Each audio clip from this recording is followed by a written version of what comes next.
Merry Christmas, everyone. Goldwater here. Going to do some more doom scrolling on Reddit. So if you're bored on this Christmas day, wondering what to do, come hang out here. Check it out. We're just going to go over some crazy stories. And actually, I don't even know if they're crazy. Sometimes they're not so whacked out. They're just like people struggling with some questions. And so we get a chance to read them and we have a chance to talk about them. So hopefully you can maybe benefit from that kind of interaction. So let's check it out here. All right. All right. Someone is obviously, this is from a narcissistic mothers Reddit subreddit. Do they ever reflect on their behavior? This is, so people are incredulous when it comes to narcissistic people and their mothers. They want to know, like, do they ever actually think about what they do? And, I think the short answer is a lot of people don't actually think about what they do. And, they're just in the middle of being themselves, just like everybody is for the most part. So unless you're explicitly always aware of what's going on in your world, then no. And then sometimes when you actually tell them about their behavior, that just like sets them off. That goes. It's counterproductive. I think a lot of times you think you're reasoning with somebody, and then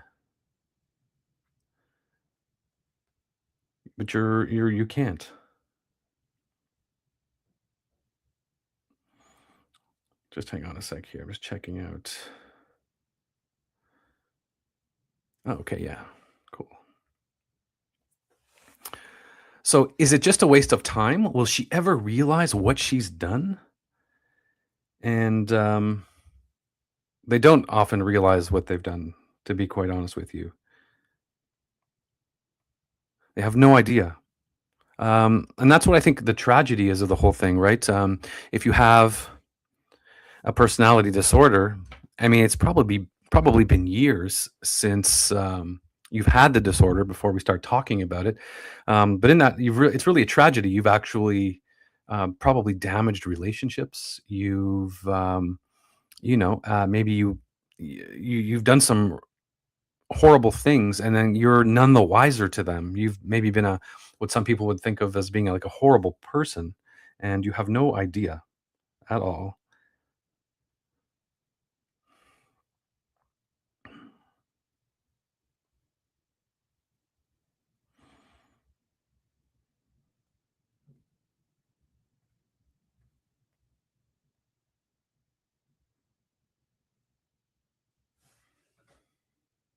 about what's going on. All right, let me check something out.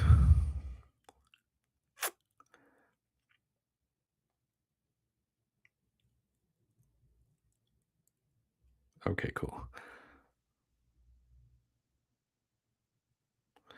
All right, that's good. So, for those that don't know, I'm actually streaming live on.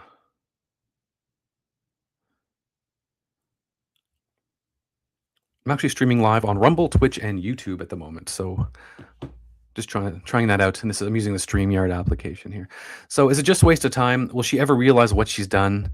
That she's in the wrong? Have any of you ever caught a glimpse of your mother experiencing guilt, self-criticism, anything other than scrutiny over others? I think people are actually they're looking for the person to actually have some insight. Like, are you? Because it would make a lot of sense. It would make you feel good if you got some insight into the if you knew that she had some insight. It would mean a lot, and you're looking for that spark or that glimmer of understanding. Like, do they get it? Are they really going to ever get it? And usually the answer is no. I mean, it doesn't. Remember, these things persist over like a long time, decades, and it's kind of tragic. You're if you're talking about a narcissistic mother, then you're dealing with you didn't know she was narcissistic when you were born, and you're just your mother. And so it's not until you kind of grow up and you realize you compare things. One person being a certain way and another person. Billy's mom doesn't act like this, or and and so I find that Jenna's mom does it this way or that way, and start making comparisons, and you're like, oh, and then you're also talk about, how do you feel? So if you're feeling bad, you have to find out, is it normal to feel bad, or is it odd that I'm feeling bad? And if it's just you think it's normal, then maybe that's kind of because you don't know any better when you're first born, then that's you just carry that with you, and there's a high likelihood that you'll actually become someone who has a bit of a disorder themselves as well. But in general, you have to. It's really a story of discovery when you're dealing with someone who's narcissistic, and so you're wondering if this is just a waste of time. Will she ever realize what she's done? I mean, as people, we deal with explicit things, right? We don't talk about everything's not implied. In order to ensure another person understands, you sit them down and you say, "I want you to understand this. This is how I'm feeling. This is what you have done. This is not acceptable. It's in our society we don't behave this way." And so you have to have. I mean, it'd be nice to have that conversation. So she needs to know ultimately if there's going to be some kind of growth happening here with the person. I mean, there's no way around it. She needs to know that and really get it. And that's where we talk about insight, psychological insight. She needs to know what the standard is for an acceptable pattern of behavior. And then she needs to know that she's falling outside of that pattern. And so it's super hard. I mean, it's unlikely these patterns of behavior go on for a person's really most of a person's life, and they subside a little bit as they get older, but without some hard work, and it's not really likely. And so she would have to agree to get some therapy. First, as a person, you have arguments, and then you try to reason with the person, and ultimately, you constantly just keep getting let down.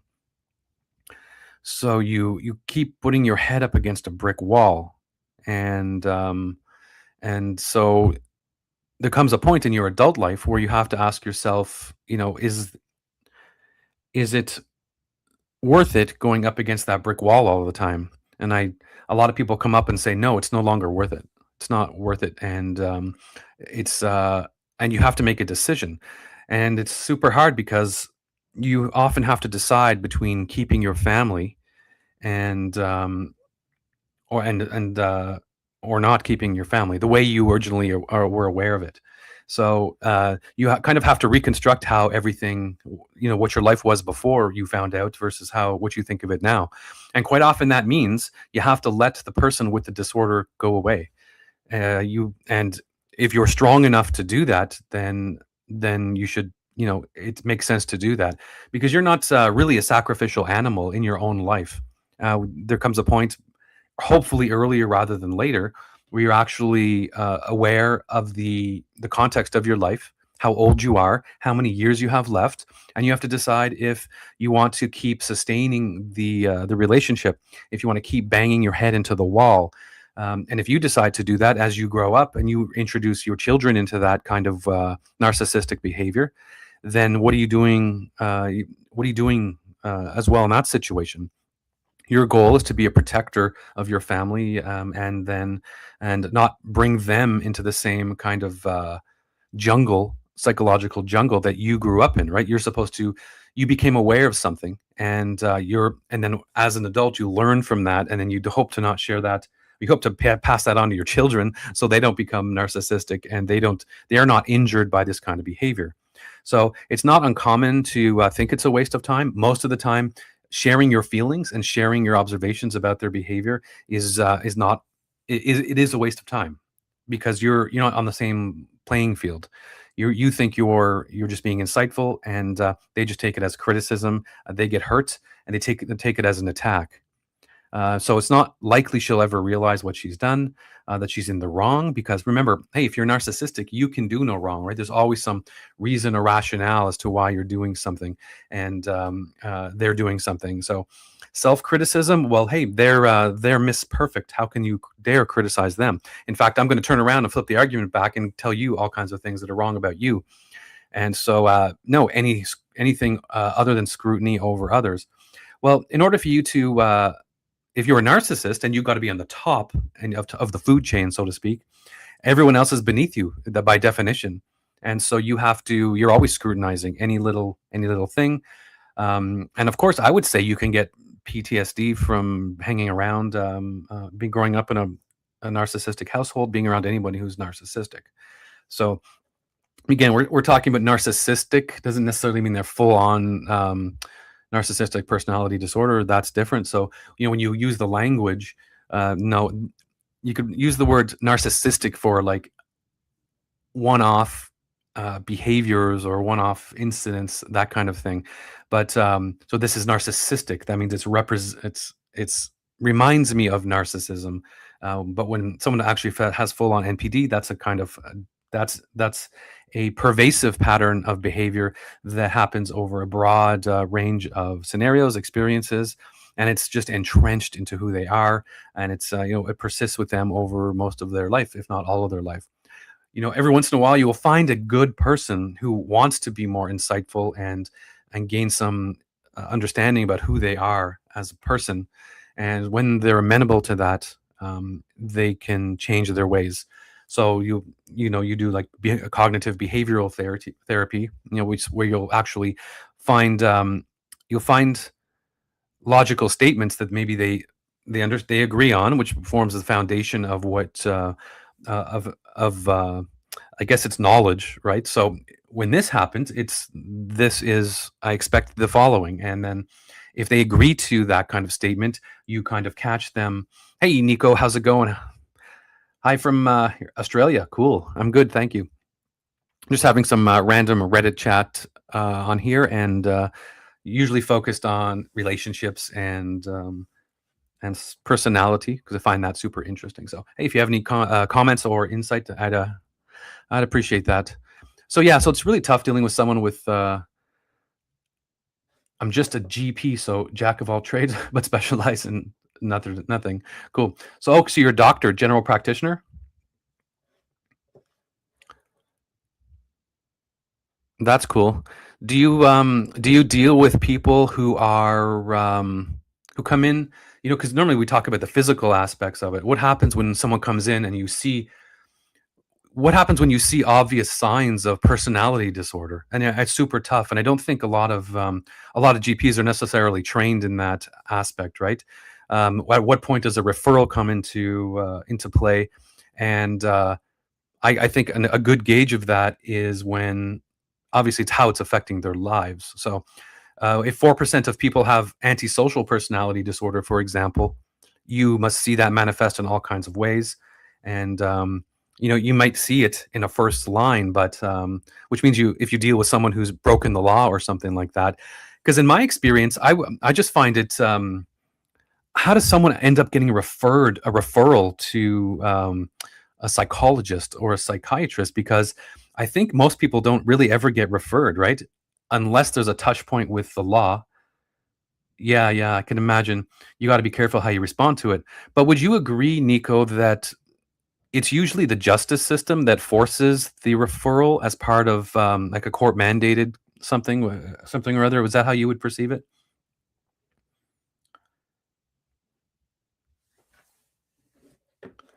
Because people go to the doctor because they're not feeling good physically most of the time, and you could see evidence. So I would suggest that you see it in your practice at a rate of 4% approximately, and but they're not there to talk about that. Maybe you see it when a woman comes in and she has been injured by that, probably by because this more often affects a male, and she might have been affected by that. Her life maybe is falling apart in some kind of sense, and of course, you would see it early on, right? For me, it's a 50-50, to be honest. You see that? Okay, you see it half the time in each. Because I noticed that I think women get diagnosed with more like bipolar before they'll get diagnosed with like antisocial personality disorder.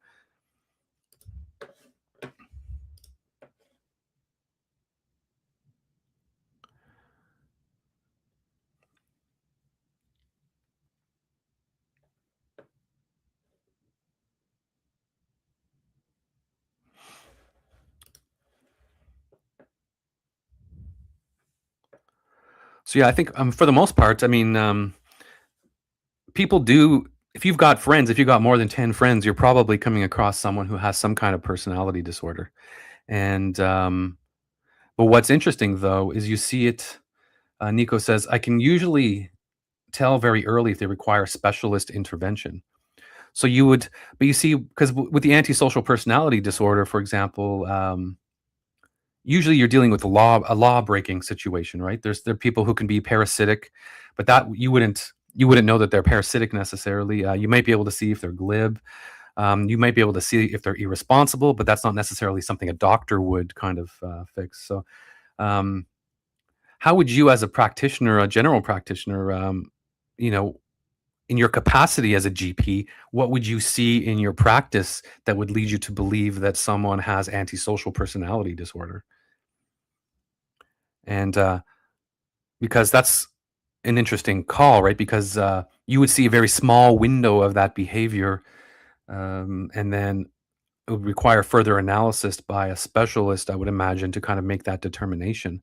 Because normally, if someone has a, let's say, a skin disorder, for example, and you see a growth on their face, well, maybe that you see some signs. Maybe, for example, with skin cancer, you see the, I guess it's A, B, C, D, E, right? Asymmetrical. What do you have?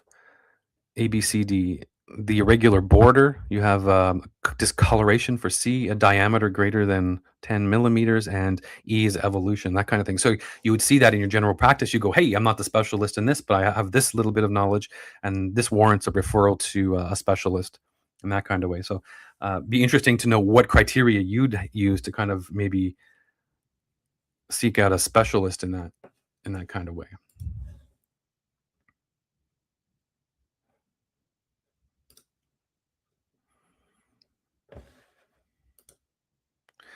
All right, here we have a 33-year-old female and her partner, who's a 52-year-old male of 2 years, makes everything a struggle to the point that he has to tantrum every time I cook, and it's ruined Christmas 2 years in a row. All right, it's fascinating how everyone's on the edge more when around the holidays, and the little things seem to come out, right? And if you could learn this early on, like usually one person should stay in the kitchen and another should kind of stay out. And the simple reason is it's when you're in the kitchen and you're preparing something, really there is everyone has their own way. I think the ultimate argument is everyone has their own way of doing something. Everyone will likely achieve the same end because everyone's pretty much competent in some one way or another in terms of making a meal or something like that. So let's just assume everyone's equally competent. And then what ends up happening is that people have little things that they do slightly different. Maybe one person does something in an order in a different, slightly different order, or these little things, how they chop the onion, for example, a little more fine, a little more coarse. And so these little things, you're wanting to veer the person on towards your way of doing things, and they want to veer you towards their way of doing things. So it's a good habit to kind of let each individual do whatever they want, unless they're specifically asking for your assistance, and then to kind of do it their way here. So this is the second Christmas he's ruined. The first year he locked me in the house when my mom was visiting for Christmas dinner. What? Because he kept trying to clean things as I was using them to make dinner. So he wanted to be clean. Okay, clean as you go is a valid strategy, but he was involved. He was trying to maybe help out that way. This year, everything was going fine because I was cooking as he did errands. But when he came home, I got upset I hadn't cleaned the stove yet because it was still hot, and started literally foaming at the mouth, yelling at me, and even put the ham that was thawing in the garbage and threw some of my juices outside. He claims I'm not cleaning well, but he always said this before I'm even finished cooking and I'm cleaning as I go. I think he might be an alcoholic. Okay, then you're getting into something else, right? I recorded his tantrum, and he threatens to leave me because he told me not to record him. But if I don't, he mischaracterizes the situation. He's altogether very aggressive lately and lies about upcoming plans and then uses them to punish me. He said no presents this year because we were going on holiday, and then as soon as it was booked, started threatening its cancellation, and then told the police I stole money when it was just the money he repaid me for the now canceled vacation while I was waiting on a refund from Airbnb. Despite us not going anywhere, he still has gotten me nothing for Christmas while I got him thoughtful gifts. Should I leave? I care about him but hardly recognize him. And all right. So, yeah, so this is not really about cooking. And this is about someone you've mentioned. If you're thinking someone's an alcoholic, then I would suggest that there's a high chance that they are. And so, just going back to Nico here, yeah, it's very fine line sometimes between having to walk. We want them to trust us, but also want them to see others if they need. My biggest scope is the 5 social expectations. Okay. So, right. So that would give you an indicator by asking those answering those 5 expectations as to whether or not that there's an issue there, some kind of pathology or personality issue. Yeah, I mean, your job, is not to police people, but I guess like anything, everything's just a suggestion. If someone comes in and they have a blemish on their skin, just to going back to that analogy, I mean, they're not forced to go to the skin doctor, right? To the dermatologist. You make a suggestion and you'd like to give them a referral for such and such. And so I guess you would do the same thing, anything if it's psychological in that kind of way. If you're seeing something based on some of the basic indicators, and I guess that's what the DSM is for. You can use that. You mean not as a specialist, but maybe if they meet the criteria for a general personality disorder too, I think that would be grounds for a referral of some kind, so someone can make a more distinct uh, diagnosis with regard to someone's personality. But with regard to this poster, we're seeing that this has nothing to do with actually making dinner. There's someone who's a little bit controlling, and they had a little bit of a outburst, and the only thing that she mentions here, and she doesn't even go into it. She's, I think he might be an alcoholic. Doesn't even talk about that. She talks about the actual throwing out of the ham and the ruining dinner and wanting to be on her while she's cleaning while she's actually preparing the meal. So I think there's some other things going on here, and if she says that one little line sticks out, and he's dealing with some other things, and so if there's alcohol involved plus these little tantrums, that's not good for anybody, and maybe you should come to an understanding about how each other, how you deal with behavior in the kitchen, and maybe that could help. Also, I noticed there's a bit of an age difference here, right? She's 33 and he's 52. I would say that at 52 years old, you should probably have your stuff together, and you should have if you're thinking someone's an alcoholic at 52, I mean, I would say your hunch is probably pretty good. If it's affecting your life, and I think what happens, especially when you're trying to diagnose somebody, which is not what we're doing here, but at the end of the day, they say, how is this impacting your life? If there's no impact, well, then it can't be so bad. If your health is declining, if your relationships are declining, if you find yourself constantly having arguments, then this is something that obviously, whatever the action is and whatever the cause of the action is, that is impacting your life. And there's some disorder and dysfunction going on here. You're 52. He's 52. You're 33. He's lived 20 more years longer than you for all intents and purposes. He should know what he's doing, and but keep in mind, if this is dysfunctional behavior at your age, you still have many, many more years to go on of this kind of behavior if it's not resolved. So think of the context. Resolve it as soon as you can resolve it, and because your life is yours, and you maybe don't want to have to be in a relationship where this is a thing. If you think it's dysfunctional, everyone has little tiffs in the kitchen, I would say. If someone's physically throwing out hams, that is a little more extreme. Someone is like locking doors when in your house. That is a dysfunctional behavior. And if you're saying that he's aggressive lately and he lies to you, those are often those are dysfunctional, and those are antisocial behaviors as well.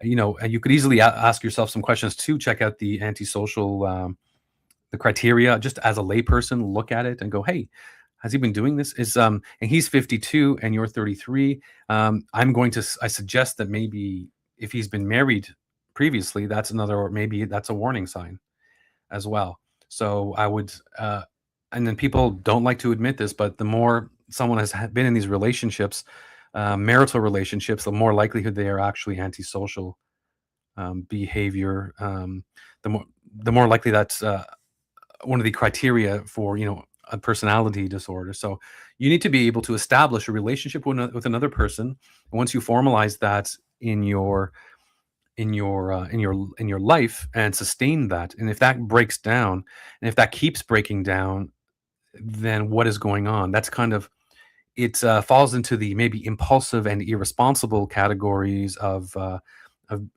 of behavior. So if someone is impulsively getting married, but then there's no ability to kind of maintain that, that's not they're not showing that they can be a rock and be consistent in their life. They're like inconsistent.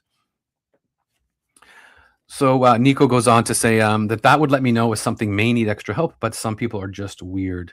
Yeah, I'm sure you see a lot of weird stuff. But what's interesting though is, oh my God, I get so many people asking about booze. And what do you mean asking about booze? Like, am I drinking too much? Am I like that kind of question? Like, is this enough? Is this I have like 10 drinks a week? Is that too much?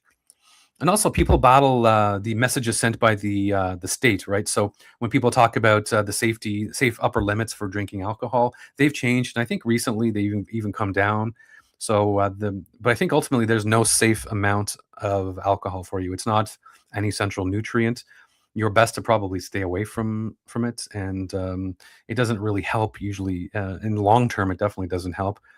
Some people use it for social lubrication, and that's one of the criteria I think that people use as well. Like do you feel that you need a drink to have a conversation with somebody else? That would be kind of a risk factor.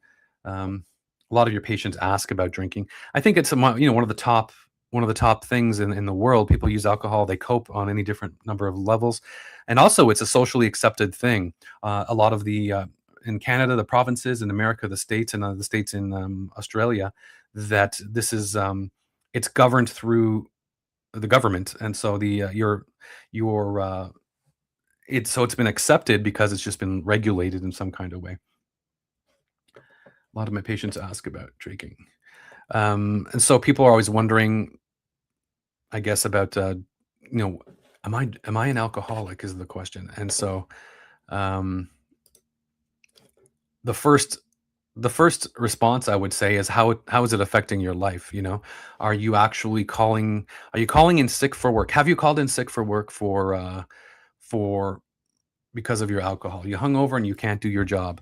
Are you skipping family functions? Do you find yourself not connected with your wife? Are you able to be intimate with your wife in the way that you normally would? What's the literal quantity of this? Are you physically is it damaging your physical health?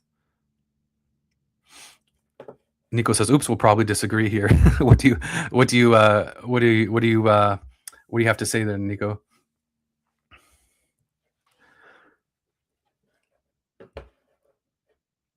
So while we wait for Nico to respond here.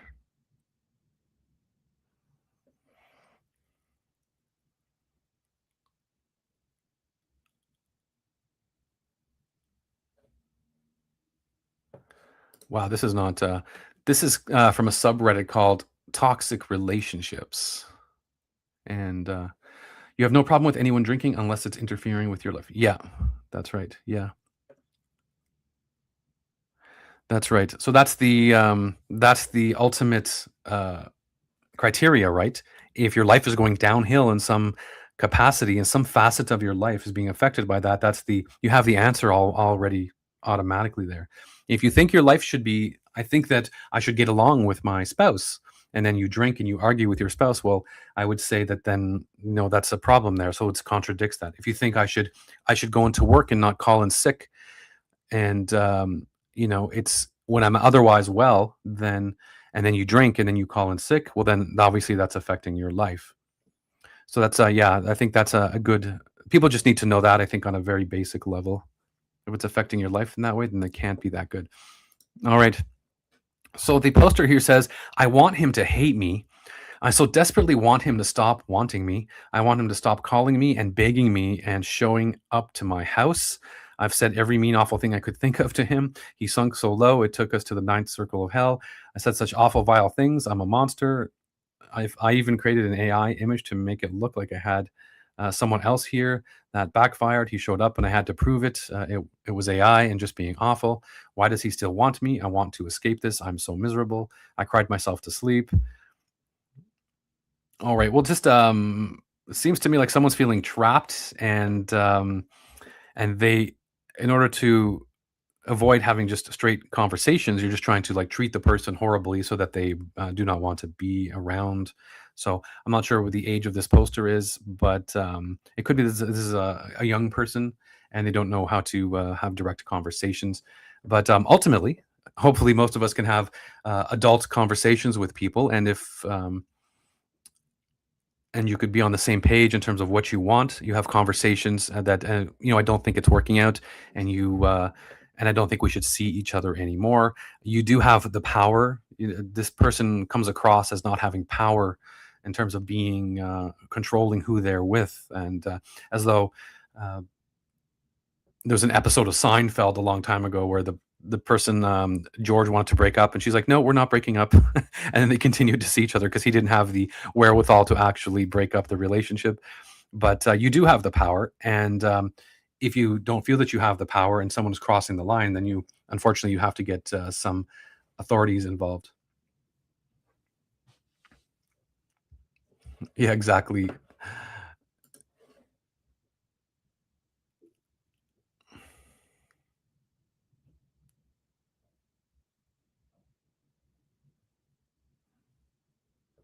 Let's see if we can find some antisocial posts.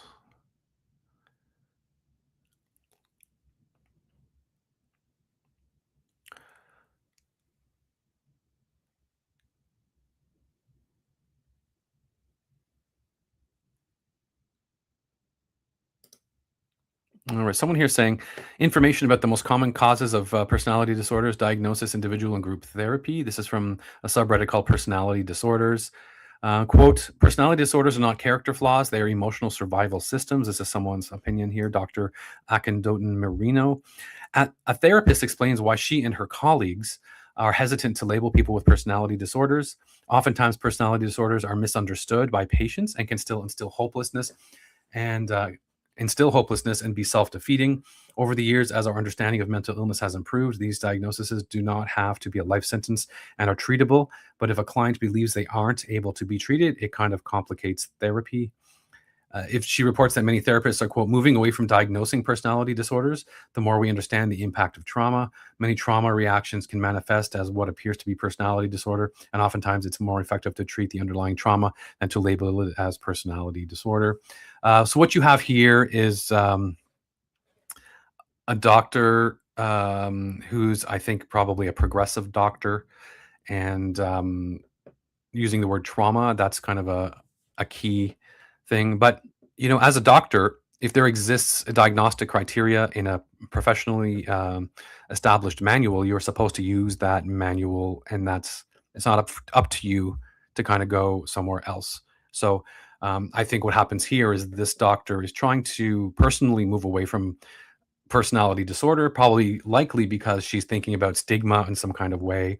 But the fact is, if the person has the criteria listed under a personality disorder, then they'd be a strong candidate for actually having what we call a personality disorder.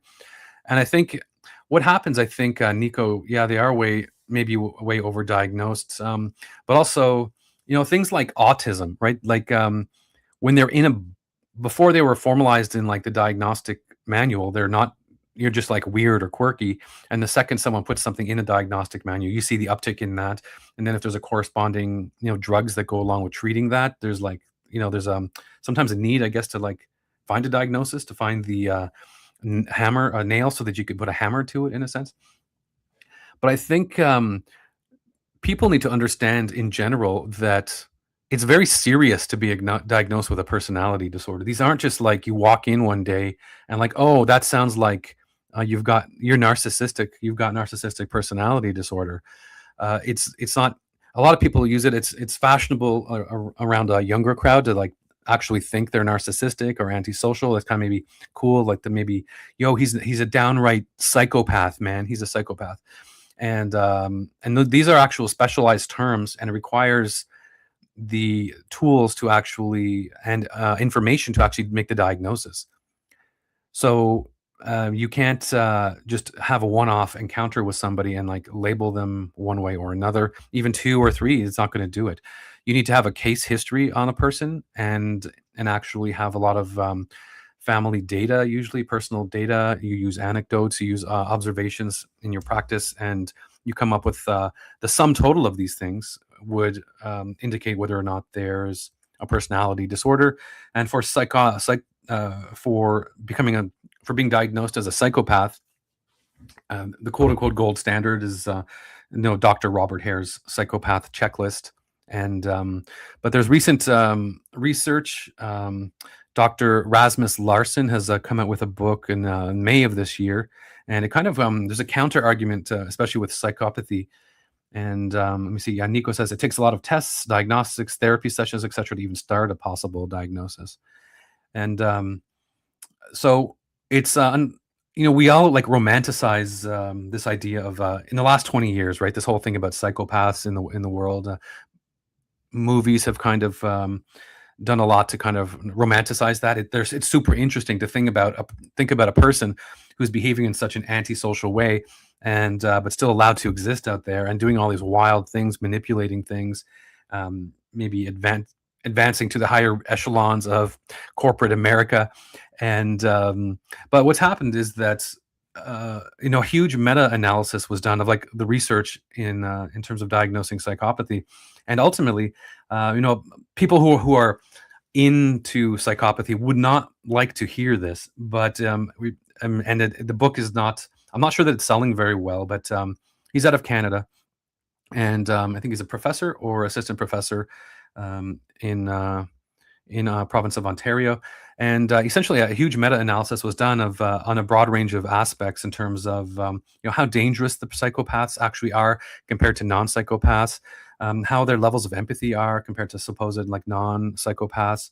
And it turns out that when you actually get a group of psychopaths together in terms of like analyzing the data, and you put them beside a group of non-psychopaths, especially we're talking in the justice system, the actual psychopaths, you are hard pressed to actually see the difference between a psychopath and a non-psychopath. So only a very small, like a thin sliver of psychopaths are worse than the worst people who are non-psychopaths that who are in the justice system. So when you see them in a group, you'd be very hard to pick one out unless you specifically analyze some data. So, for example, someone who's formerly like an actual psychopath based on the checklist criteria, and next to someone who's a moderate, who's not a psychopath, but who's like moderate, poor adherence to the social norms and the law abiding, you wouldn't be able to pick them apart. You wouldn't be able to compare them. Nico says, psychopaths don't understand feelings as they don't have them. Sociopaths understand that others have feelings, but they don't care. Yeah, I mean, and, the word sociopath too, people are all misunderstand that. Like, I think I like the way Robert Hare put it, is that sociopaths are kind of like a subset of society, in a sense that if you ask them about what the rules were to follow, they would actually know. They would be able to answer, yeah, I'm aware this is wrong. It's wrong to actually to kill somebody. It's wrong to kill another person. It's wrong to steal. If my mother dies, I will get actually sad about it. I will be upset by that for sure. But they operate in a subset, and I always like to think of like the people in Goodfellas, the Joe Pesci and all of those people, because on one level there's like these norms that they understand and agree with, but in order to survive in their world, they are sociopathic in terms of they interact with other people who actually are on the same exact line as them in terms of sociopathy. So they will do things that are contrary to the law. They will break the law, and that's just what we do to survive. That's just what we do to live. Now, if you go to any urban area, this is where you'll see essentially sociopathy, right? And if you take a look at any rap songs, even like a Jay-Z songs, where he used to, one of his songs, 99 Problems or something, I think he talks about, selling cocaine. And this is what was acceptable to do in his world. And that's technically a sociopath. So when someone is or dealing with prostitution, so you grow up in your neighborhood, and in our neighborhood, we deal drugs, and Lisa's going to sell herself on the corner, and but we still have rules that we follow, like among the group. That, but if you asked me in a court of law or as part of a test, is it against the law to do this? Is it wrong to do this? They have that's a little bit twisted. So they, in order to function within their world, it's okay to sell drugs. It's okay to do have prostitution. There's a whole subset. The rights and wrongs are kind of twisted. Now, there is, Nico, I was mentioning some of the information on psychopathy here, and new meta-analysis has done on all of the research that is supposedly, that is supposed to interpret psychopathy, and apparently there's um, the mechanisms involved in feeling still exist in psychopaths. And so the whole idea that they would not be unable to understand, that is being challenged and questioned right now. And actually, it's a huge, it's upsetting in the whole field of psychopathy right now. Again, the name is Dr. Rasmus Larson. And I mentioned in terms of antisocial behavior and the touch points with the justice system, you're hard. Now, no one's saying that psychopaths or people with what he refers to as PSL psychopaths, right? Because the whole definition of psychopathy is based upon Dr. Robert Hare's checklist. And so if someone is glib and superficial, if they have a parasitic life, if they are many short-term marital relationships, right? If they do lack a little, if they're coming across as lacking empathy, if they if they can't keep a job, if they have touch points with the law, if they've have a history of being violent, all of those things, they come together. But when it comes down to it, at the point that the justice system is reached, the average psychopath is still not as bad as the worst person who is a non-psychopath in that realm. So the whole idea of how bad a psychopath is, as scary as it is as a construct, is being questioned right now. And it's a huge it's kind of like breaking apart the that whole field right now. Nico, you should check it out. Dr. Rasmus Larson, and it's fascinating. I mean, I love the idea of psychopaths, and I love the idea of thinking there's this specific taxonomy of person that's operating out there in society. But when you think about it, I've known people that meet some of the criteria on that. But I mean, is that just there are people that don't meet that criteria to form, like, for example, a threshold of 30 out of 40 on the Robert Hare checklist, but they will still be some bad people. There'll be some really bad people, and you wouldn't want to be around them. So that's what it means, I guess, to be. What does it mean to be a bad person? And some of the criteria on the psychopath checklist, we're talking about like glib and superficial. It's like, okay, it's interesting that that's there, but in the real world, that criteria alone, that one criteria on its own, I mean, it doesn't really do anything. We all see the like glib car salesman, right? Who maybe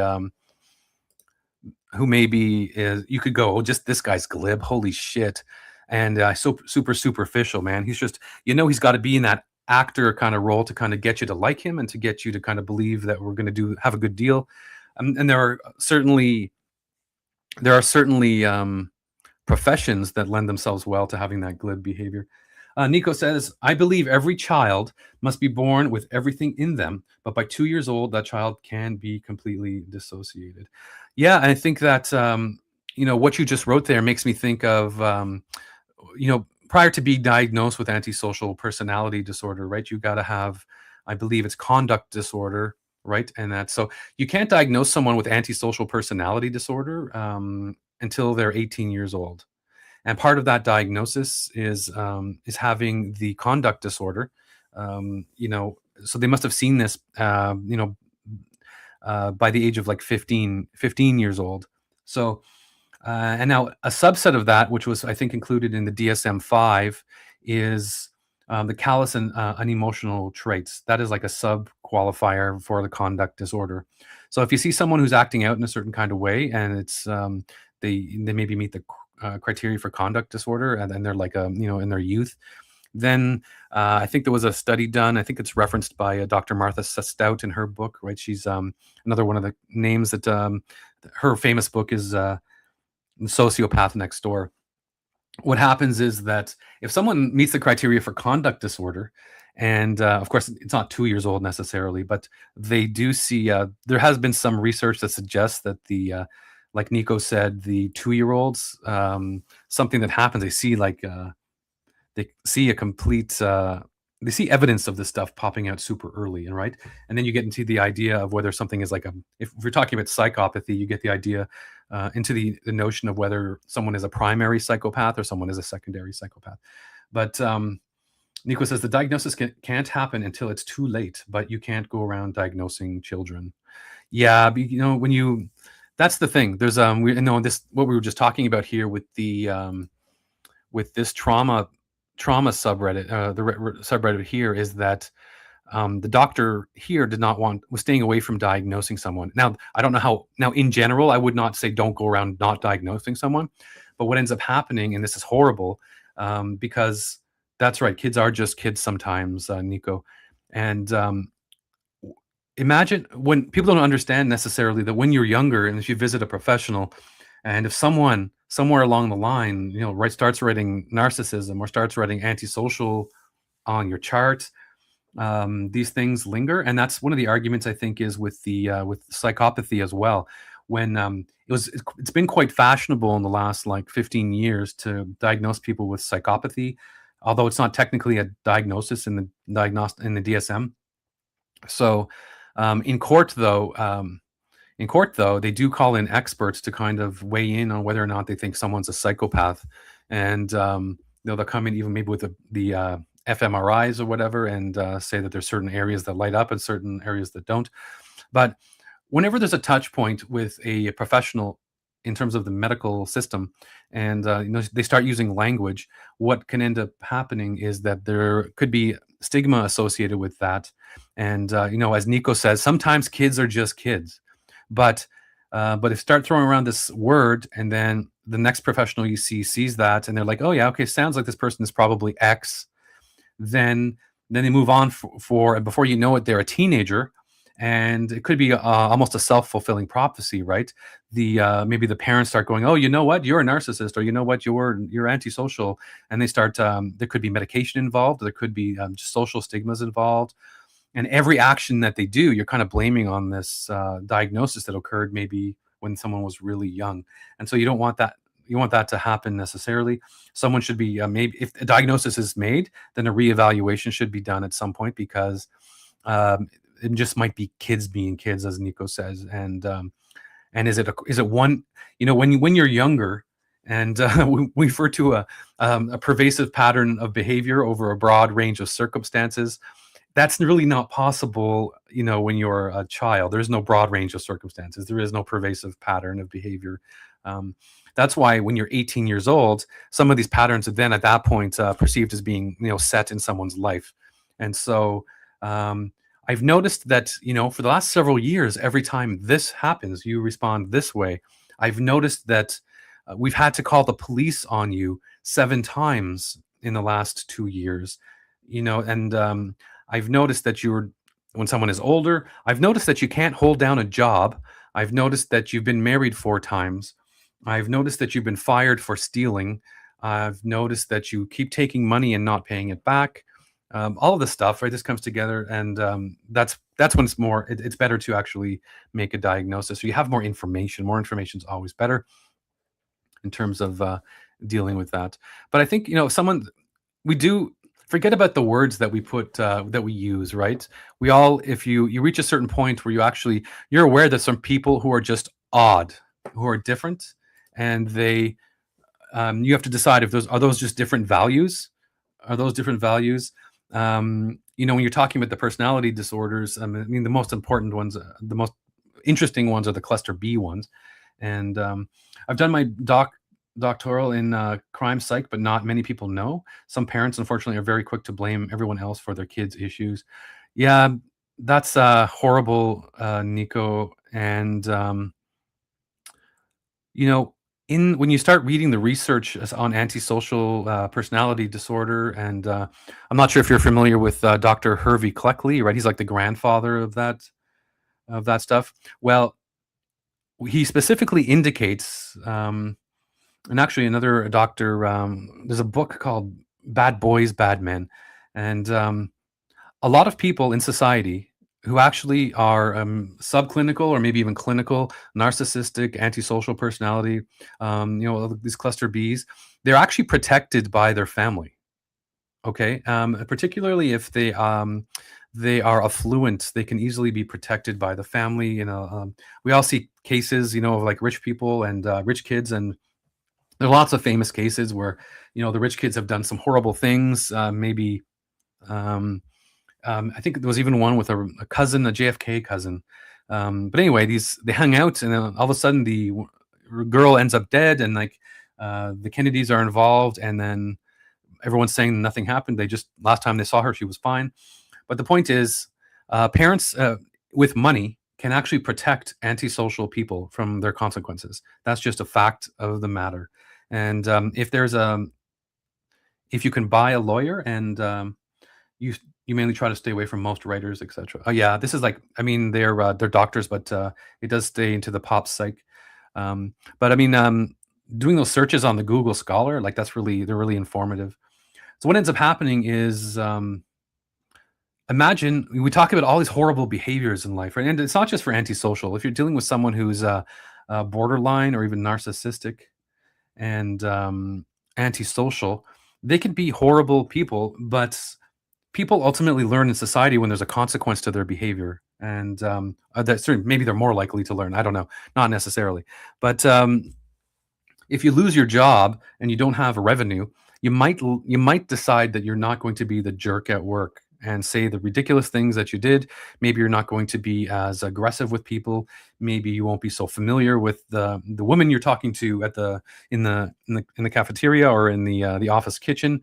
There's all kinds of things, and then even if you do, and then so you need that money. So you're kind of trying to be on your best behavior. I'm gonna say I don't know, but when you're living with someone who has the ability to protect you in the social system that is built for that, so in your criminal justice system, you might feel more emboldened to actually just be your pathological self, if I could use that expression. And so, if there's no consequence, if you remove consequences from a person, if daddy always calls his lawyer and gets out of whatever it is he's talking about, where we're talking about, and that's passed down to the child, then that could be a problem if you're dealing with someone who's legitimately antisocial. And so that's a big deal. So these people that are outrageous, and these kids that are, for example, when they have their like sweet 16 birthday and they're driving around, and like the parents are super wealthy, and they're driving around in these like cars that are just they're beyond the means for like a regular person, even if you're earning, let's say, six figures in America. And these kids, when you're a young age and you have no idea what you own based on what it took to get that thing, then there's not so much accountability. And so you maybe you're speeding, maybe you're out partying, and you can do horrible things because there's no real consequence to you. Maybe mom and dad are vacationing in Hawaii and you're at your own in the mansion, and you have these cars that you're having these parties at your house, and all you have the ability to buy drugs and do whatever. We're talking antisocial behavior here. And then you start scheming with your friends to do A, B, and C, and then the consequences hit you. And in terms of the possible consequences hit you. Mommy and daddy come back from Hawaii, and it's like, what did you do? Sure, they're probably upset, but they call the top lawyer and assist you in getting out of that stuff. If that's a scenario, then that's not cool. But what it does is you're not accountable, so you're not necessarily learning, and then you go on to do that behavior again and again. This is so weird. In Australia, no one cares if you're 16. Yeah, it's just an American phenomenon, I think, here. In Canada, they don't really think that way, as well. Yeah. But there's this, actually, I think there was even a television series, Nico, on that about people spending lots of money, like rich people spending, six figures on like a sweet 16 party. So, and they would just be all decked out and get just these outrageous gifts. And yeah, it's so different there for sure.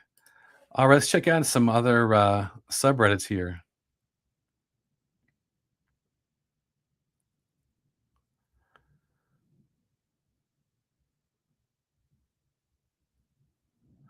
I think this title here, "Grandiose narcissists need help too." Oh my god, that's so like a narcissist would write that, yes.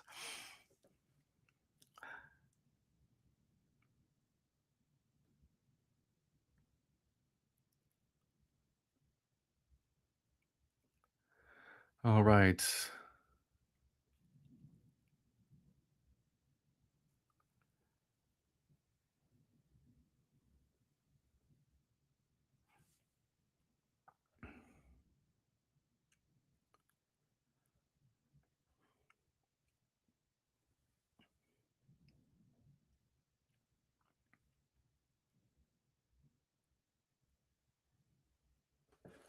Alright, here's a red flag for sure.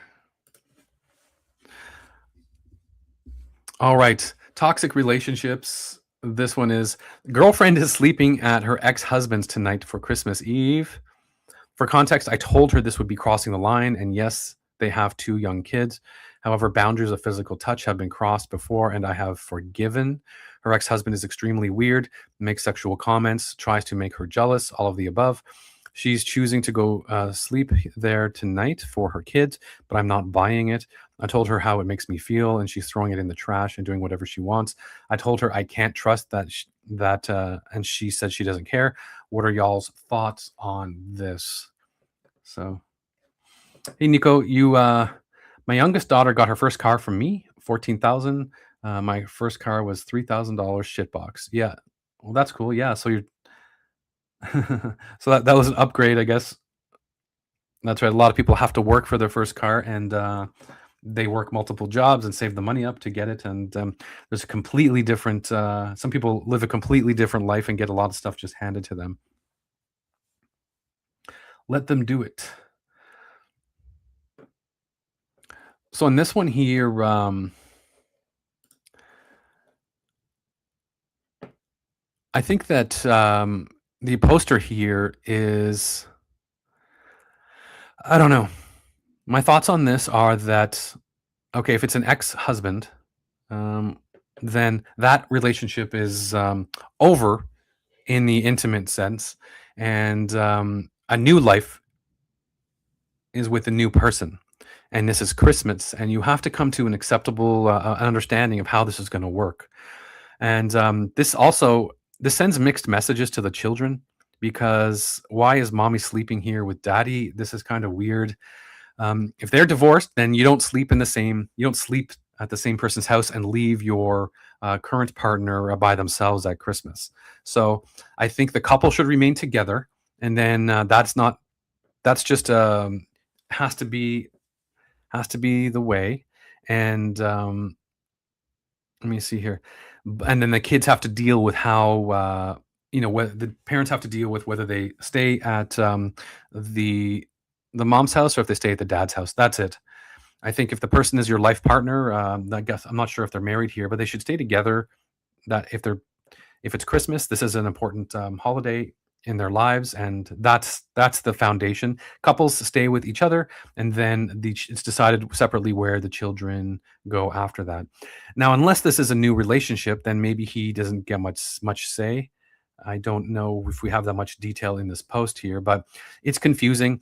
Ultimately, I'd say she's not really respecting your opinion anyway. They are her kids, but you together are each other's partner, and so if she's not buying it, if she's not caring about what you think, that's not cool. Also, you've in your post you mentioned that there was some boundaries that were broken with the ex-husband, so you have a precedence here for an actual being upset or giving her the advice you did, which was to not go. So this requires this is not cool at all, and she's definitely pushing the boundaries there.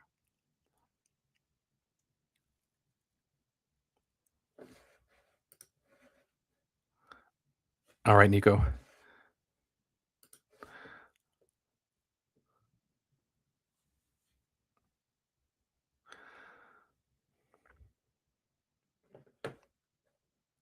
Oh, geez. Raised by narcissist. Mother left a voicemail saying that they miss me. They miss having me as a punching bag. Wow, this is crazy. All right, so We have a narcissistic. This is a subreddit from Raised by Narcissists. Apparently, the mother left a voicemail saying that they miss the person and they miss having. I'm not sure if she says they missed him having us a punching bag or if he's just thinking that. Merry Christmas. I am no contact with my narcissistic parent. But my mother decided to call after not speaking for over a year. I did not answer, and she left a voicemail. Apparently, the daughter they abused so much, she lives 3,000 miles away and went no contact as well. Is a beloved family member that they miss a lot. All right. Um, no, they miss having. Okay, sorry, she's speaking in the third person.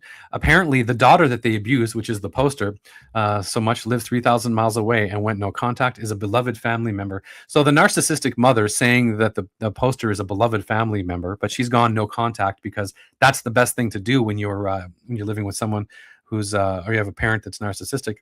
And she's saying no, that they miss having me to attack when my father loses his temper, and my mother misses having me to feed him, so that his rage could target me, not her brothers. I'm having a peaceful Christmas day alone, and I'm content. So this is, I guess, what happens after the fact, right? Once you've made the decision to kind of go no contact with someone who's narcissistic, you know, um, if those of you that are watching or those of you that have a narcissistic parent, you know that the best thing, really the only thing that you can do with someone who's truly narcissistic, perhaps they've been diagnosed with narcissistic personality disorder, going no contact is like the way to go. Okay, not even telling them you're going no contact, just don't speak with them. Essentially you're ghosting your family, and so that involves you're estranging yourself from your family. What ends up happening when you're in contact with a narcissist, whether it's a text message, whether it's in person, whether it's on the phone, all of these are just touch points for them to exercise their narcissism and to make you feel bad, right? And it always just goes downhill. It's not like a normal back and forth relationship, where there's like this normal equal power that's happening. And so you have to go. It's called the gray rock method, if anyone is interested in looking that up. And so when you do the rock method, involves going no contact. You're not supposed to tell them you're going no contact. You're just supposed to stop calling them. You're going to their house, interacting with them. You're literally not being around them in your life. So there's literally nothing that they have to comment on, to criticize on, to nitpick on, to do anything, nothing that you have in common with them, because they'll just taint whatever it is that you're sharing with them. You have to go no contact. So this poster here is just indicating that they did go no contact, and after 1 year, the actual narcissistic mother called them and referred to this person as a beloved family member, and that they miss a lot. So this is a win for the original poster. The poster here is actually winning, if you want to think of that, because there's nobody actually wins in a case like this. But in terms of when you go when you ghost your narcissistic parents, otherwise called as going no contact, you're switching the basis of power, right? You're taking back the power that you have. And so your power is your presence. And by withdrawing that, you're taking away the narcissistic supply, and they have um, welcome back, Nico. You're taking back the power. And so it's not even temporarily, it's just kind of just always has to be that way. And the penalty they pay for being narcissistic and all that comes with that is they get the absence of you. And so you do not they get that's a tragedy for everybody, because maybe the person wanted to have a mother at Christmas time, and for the mother they should have children around and have a normal family. But at the person who's the victim, which is the narcissistic, the person, the original poster here, has to sacrifice the narcissistic member just to have a normal life. So, oh, thanks a lot, Nico. Appreciate that. I I just do it because I love it personally. So let's check this out here. Let's go back. Let's find a good one here.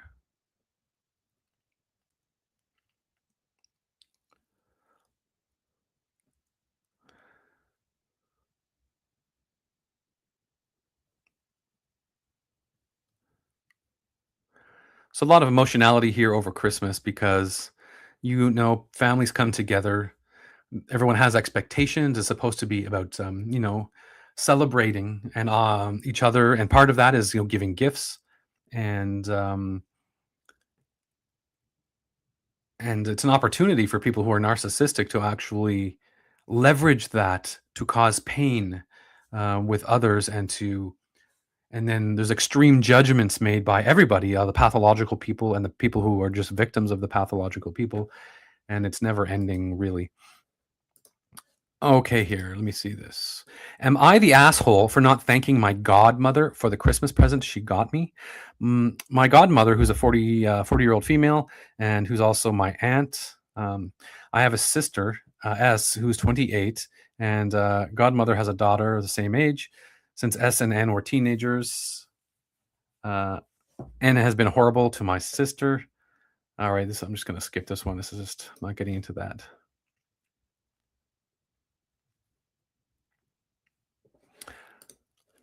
Ooh, here you have someone who's dealing with a narcissistic mother. They're saying that they went no contact today, and they want to find a spiritual foster mom to fill this void. I went no contact and emptied my chest of long-seated pain and hurt given by her. She's losing her wits and crying inconsolably. I need to have someone to remind me that this is the right thing to do and not give in to her drama once again. Again, there's a human aspect to this, right? People, once you've made the decision that someone's narcissistic, it can be extremely painful to kind of make the decision to go no contact, because you're making a decision to estrange yourself from that person.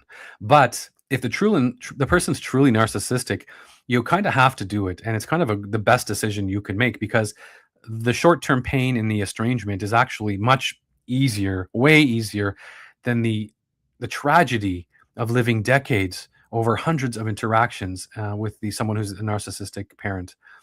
The original poster says, I daydream of the kindness and affections of familial warmth of Christmas with someone who'd offer me some maternal grace, unlike my unruly, cold, avoidant mother who enabled my abuse. I would be a good boy, and she would inspire me to do well in life, and I would make sure she takes good care of herself as well. We would make Christmas plans together and share a warm, rooted sense of familial belonging. I don't know why it always feels like deep healing, but also deeply sad. That would always just be a dream. By foster, I only mean emotionally and spiritually, as I'm financially, socially very content and successful. So this is really, the person's done what they're going to do, and they're probably good with their decision. But it's a hallmark of a tragedy of this, right? People have they've lost a person. There's a death that has occurred. So this is complete bloody chaos. Nico says, if someone thinks they have a narcissistic in their life, better to find out now. The earlier you can find out, definitely, because you're talking about your life and you're talking about years of your life. And how many ruined Christmases, Thanksgivings, New Year's, vacations, interactions. It's devastating. And again, most people they start off just talking about, oh, that was weird, or why did they respond this way, or I think she always makes me feel guilty when I do this, or she treated me differently than another person. So you guys have no idea some of the horror stories you might encounter. That's right, because if you don't know, you just simply don't know. And sometimes I think reading it in a textbook still doesn't give you that full on understanding, but sometimes it clicks and you go, oh my goodness. If you're able to, like, if you're insightful and you ask questions about your current sphere of friends and relatives, and you're really objectively available for yourself, you're insightful and you're introspective, and can make good judgments. Once you actually are aware that you're around someone who's, for example, narcissistic, then you have a prototype. And I would suggest, and this is how it was for me, when I was around a person, and before I had a name for it or anything like that, I knew how it felt to be around this person. And so when I would go live my life, and then sometimes I was like meeting new people or having new interactions, and then I would find myself feeling the same way, and I would have the insight to say, I feel the same way with this person as I feel about this other person, which I have a lot of knowledge about. And once you do that, and then you start attributing names and qualities to the interactions, then it's super enlightening. It's amazing. You're like, oh, holy shit. This is actually, I'm starting to detect what it means that someone's a narcissist, that I'm seeing some psychopathic behavior here. And this is horrible. And I recognized this before in this other person, and it's still holding true. I made the correct decisions. Now I'm seeing this in this person. And so I have to maybe make some observations to see if it's holding true. So, for example, when you're at a job and you see if you make this kind of judgment in your own private life, let's say you've had a friend for a decade, and then you're starting to make the connection that they're behaving in some kind of way, that they have certain characteristics, then all of a sudden you get hired at a job, and like you've been there for 3, 6 months, a year, and then you've kind of gotten to know the people that are at the job. Then you can kind of maybe start to go, oh shit, this guy, my coworker, is displaying this. I thought this early in the beginning of the relationship. And hey, sunshine, how are you doing? Good to see you too, sunshine country chickens. I do remember you. Awesome. Thanks. Hopefully you could, subscribe to my, if you're still subscribed, that's cool. And of course, anyone, if you can like and share the video, I'd appreciate that.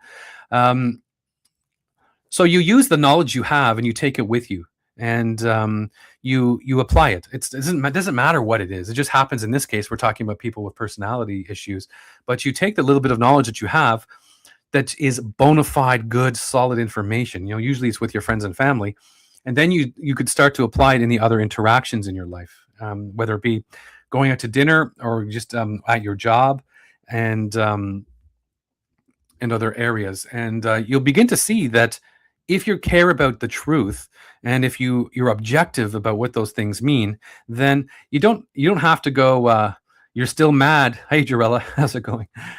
Cool, you're listening. I'm glad to hear that. That's awesome. And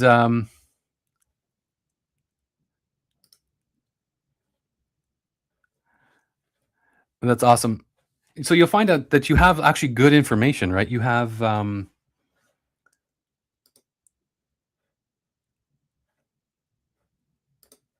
good information to use in the future. So you're going to continue to live. You're going to continue to actually have interactions with others, and uh, that's just how it is. And so your goal is to kind of be judgmental, right? We're all judgmental. You have to be judgmental because you have to decide what you think is good in every relationship. And if you make objective observations, then that actually do you justice, and they actually serve you. These evaluations, they serve you. They are a tool that you have, because you don't just interact with a person and then don't ever think about that again. If you're anything like me at all, you have these interactions, and you go back home and you're like, I thought this was weird. I thought this was odd. Is it just me, or is this how this person operates? Is this contrary to some kind of social etiquette that we have? And you ask those questions, and it's amazing. You get tremendous insight by asking those questions. We it's like people who do not drink, people who like wine but don't know anything about wine. So you start using the little bit of a tool that you have, which is your taste bud, and then you start to say, I noticed that I like this wine, and I taste the following. And then you start to ask questions about what's the name of this wine, what kind of grape grows this kind of wine, and that's, you just expand your repertoire, your toolbox. So when we're talking about people with narcissistic qualities or that are antisocial, you do the same thing, and you're going to start asking the question with a couple of people, one or two people in your life, family members or friends. And once you get some good answers on that, and you lock that in, and you start to, your observations get locked in every time, because if you've made good observations, then it's predictable on some level, and maybe you see these behaviors repeat sometimes, and so you get to apply them to the next area. So Nico says, I feel lucky that I did the extra doctoral on my medical degree, because it's insane how many people are severely messed up. Yes, it's fascinating, and providing those services is invaluable, actually. And I mean, Nico, as a sub stream of revenue, writing a book on this stuff, having case studies, and maybe an anthology of case studies, that's will kind of like feed itself almost automatically. If you have these on a daily basis, you have this kind of stream of stories coming into your workplace. So you drink wine, Chardonnay. Yeah, most people that drink wine, they know exactly what they like, for sure.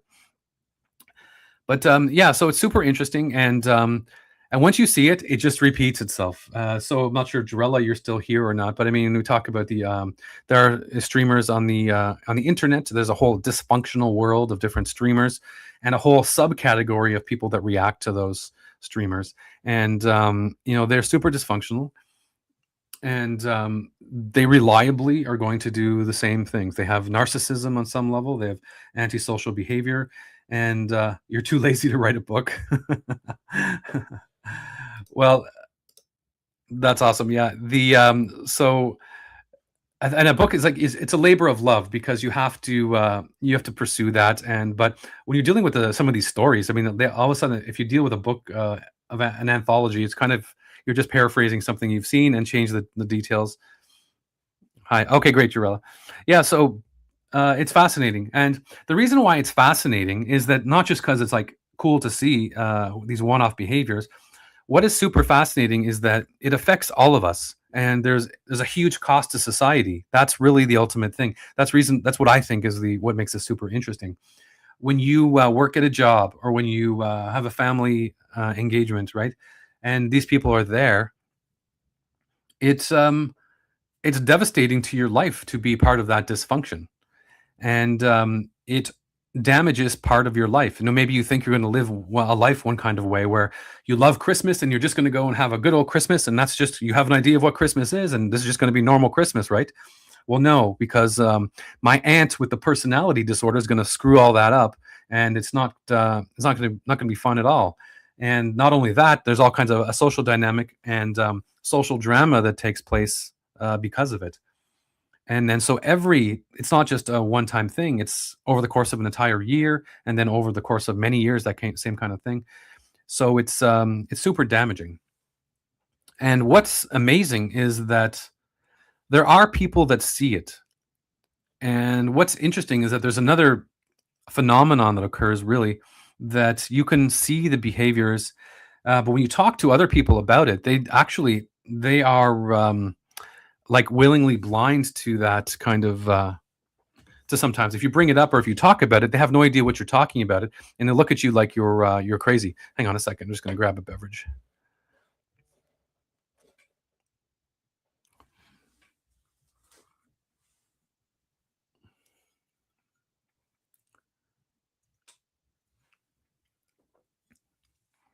Because you're not just dealing with a person, you're dealing with a person and who also deal with other people, and so it's a complex dynamic.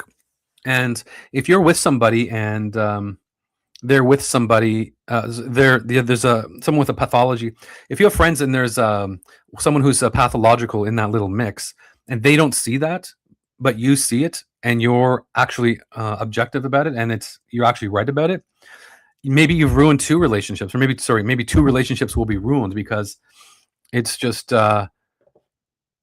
you're stuck being the odd person out because they just don't understand what the hell you're talking about.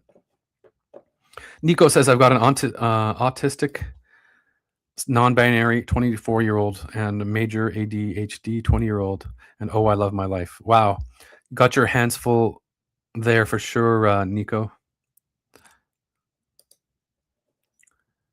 But would you think in today's climate that people society's kind of like supportive of you and understanding? And I'm not sure if you're saying, "Oh, I love my life," and if you're being if you're joking around, or if you're just saying that everything is good with you and everything you're dealing well with that. All right, let's check out some other subreddits here.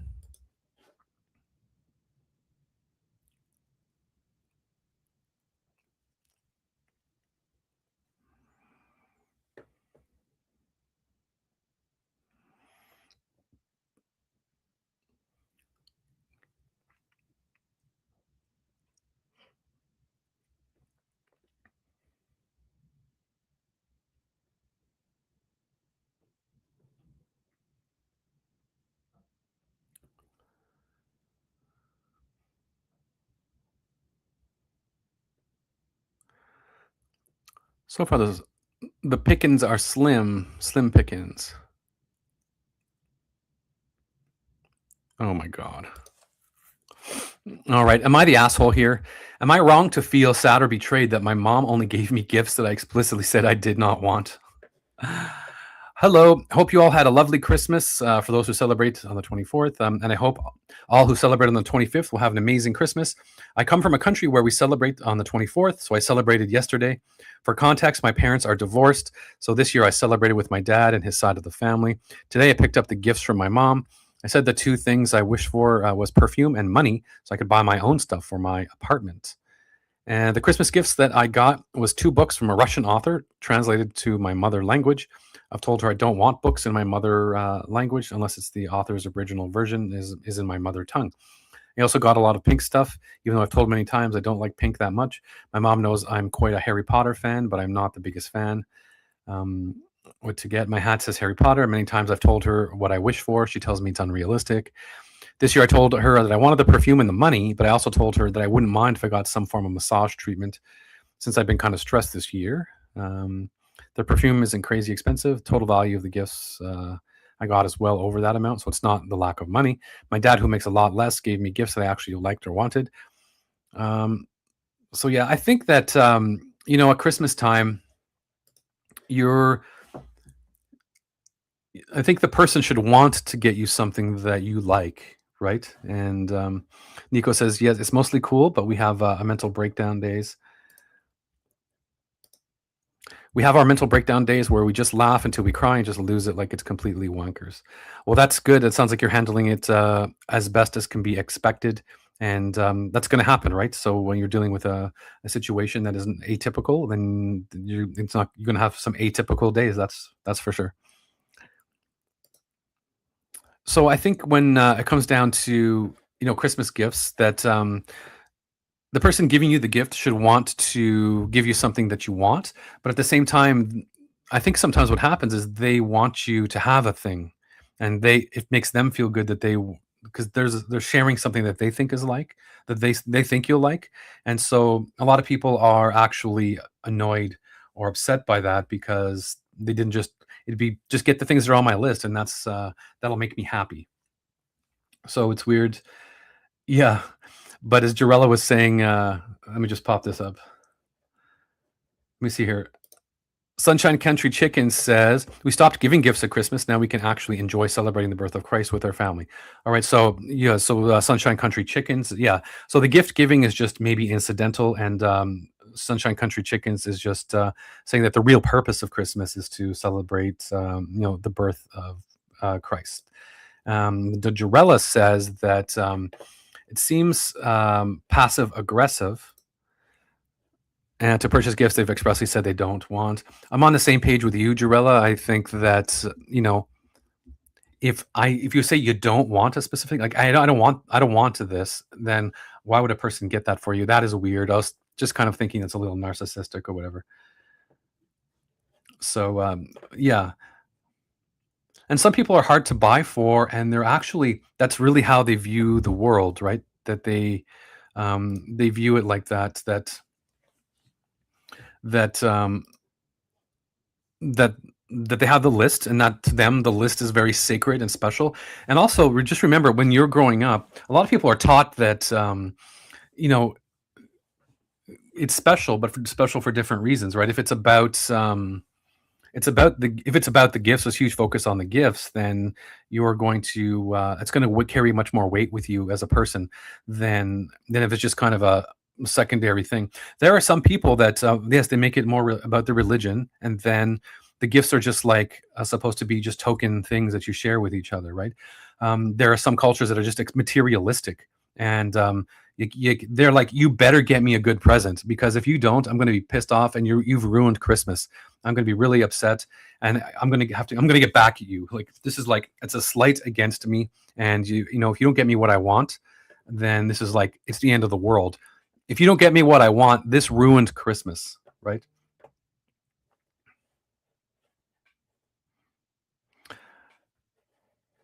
And so Sunshine Country Chicken says that gift giving is intense stress. Just buy what you want for yourself. That's an easy answer to that one. I guess you can do that. And Jarella says that no, sorry, it's Country Chickens again.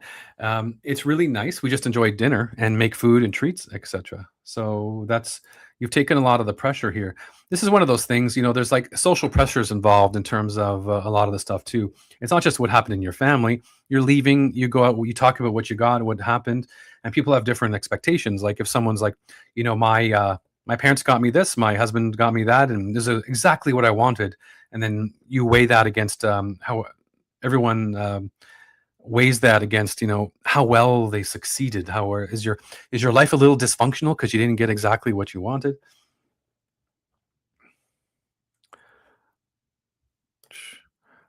No, I don't think it's gone religious, Nico. Just some people, I guess, over Christmas, have a opinion that is more leaning towards the religious than the gift sharing aspect of it. But let's check out this Reddit to see what's going on here. So we can get some juicy subreddits going.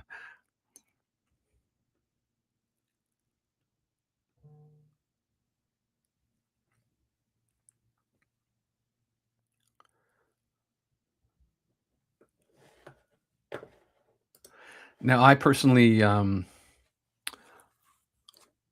and I mean, I think I was born technically Catholic, but I don't, s- I don't partake in any kind of religion personally.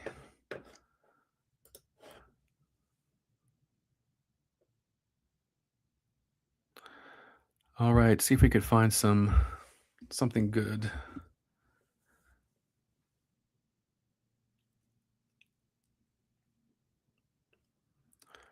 Hope everyone's having a great holiday.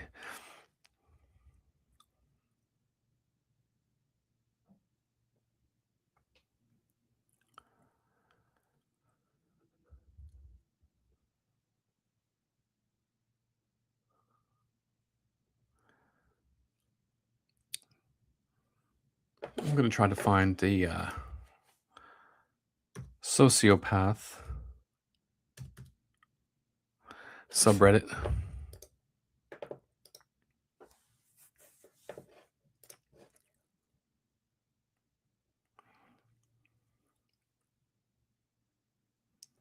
I think I talked about these the other day. Maybe we'll try toxic relationship.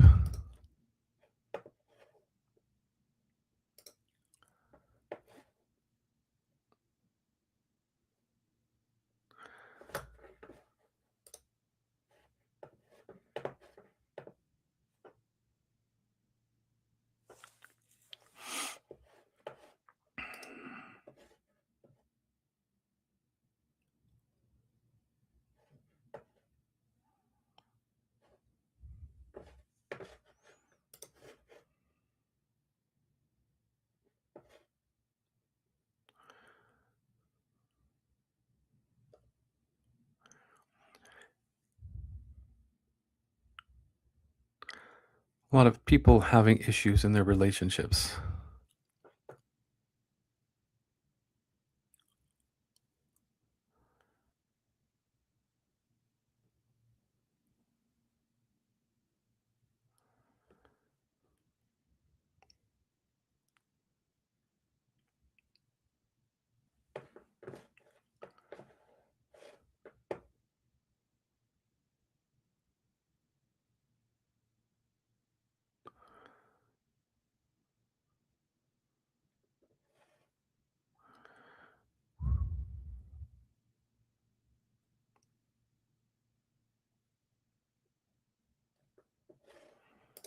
All right, let's check this one out. Toxic relationships. All right. Am I in a toxic relationship? I need help as I feel honestly delusional. I've been with my boyfriend for 3 years now, and it's a relationship where I'm feeling neglected and disrespected 24/7. The quote honeymoon phase has worn off, and part of me feels like he acted the way he did in order to just get me back. Like I had a feeling my reality wasn't going to change. Starting late in 2023 is when his behavior really started to change. He was playing video games religiously to the point of ignoring me and my needs, not really communicating with me, and then expecting me to message him with hi or good morning. Once he moved in, all he does is play games on the computer for hours. I advised that I would love to spend more time together, and he goes, "Well, if I had a TV in the living room, then yeah." And explained how he doesn't want to lie in bed uh, and explained how he doesn't want to lie in bed and watch TV as it gives him anxiety. All right, so and there's just goes on to talk about cleaning issues. When I try to have a conversation, he sometimes snaps at me and tells me, "What the fuck do you want? Fuck off, fuck you, piss off." It's as if I'm the annoying fly buzzing around and he doesn't care to entertain or engage with. Believe me, I've tried communicating my emotions, but then I get berated on how I'm gaslighting him. So I think you're dealing in this case right here, right now, you're dealing with, I think it's some immature maturity on on both, uh, on both accounts. I think, the video games is a big issue. There's a lot of, like, men who are playing video games, and, it's taking away from their personal relationships, and, if if you have everything else in your life and, that's in order and that is, top notch, and you've got a job, you've got money, you've got someone you care about, then incorporating that kind of thing is actually doesn't I have no issue with that.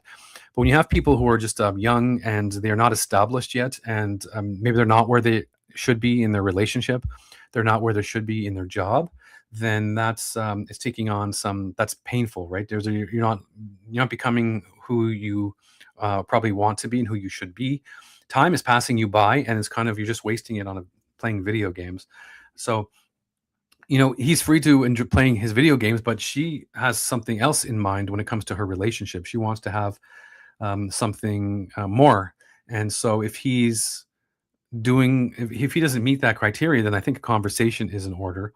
She needs to establish, they both need to establish what they want out of life and what they want out of each other. And then if they are not getting that, and if there's not a way out of that, then that's definitely a problem.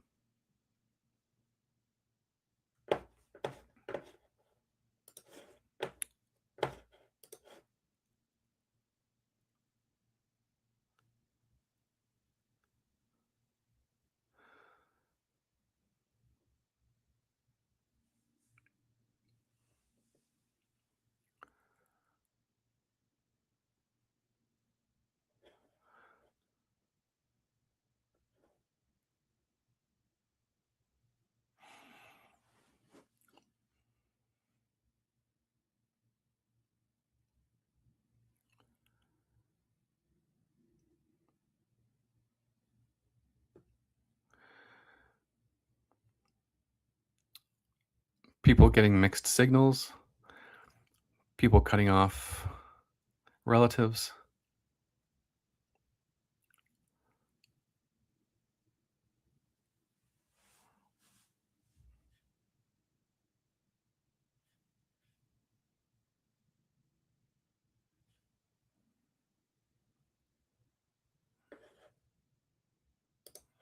All right, there's someone here. This is under the subreddit called Toxic Relationships. And the poster is asking, "Am I toxic in this situation?"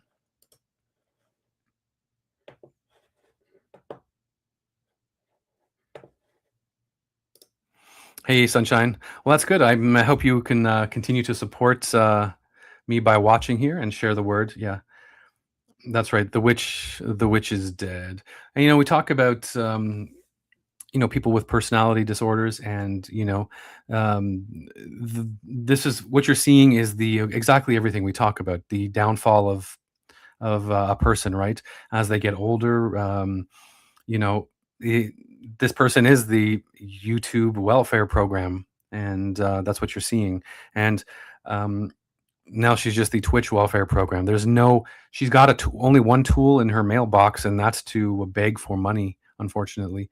And that's it. I mean, even on YouTube, but the one tool she had was just clicking record on her camera, and it's a very, very tragic life. But the people that are like that, they don't understand why they're like that, and it's what we talk about. Year after year, a pervasive pattern of behavior under a broad range of circumstances, and that's what you're seeing here. So, and for anyone wondering who we're talking about, this is Foodie Beauty, a streamer by the name of Foodie Beauty.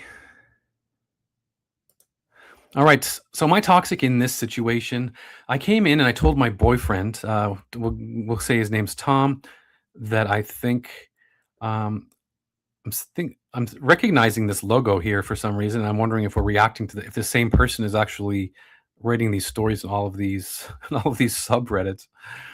Anyway, that I think I saw a friend of his named Lucy while I was walking home from my internship holiday party.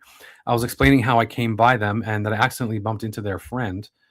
Mind you, their friend actually bumped into me when I moved to the side for them to for them and the friend to pass. The only way I could have avoided was by walking outside of the cross path. Anyway, as I told Tom this, he got mad at me and said that was wrong of me. And I tried to explain that it wasn't my fault, to which he said I don't have to get the last word in something I'm clearly wrong in. Um, Again, this is just horrible writing, so I'm going to just leave.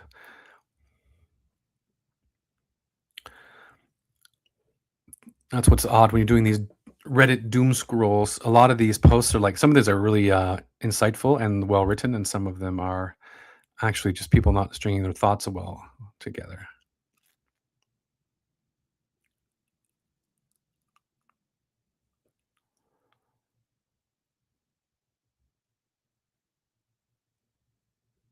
A lot of people ending relationships over Christmas, right? That's a thing. And of course, a lot of people want to be they want to end the relationship now so that they're free to hang out with a new person for New Year's.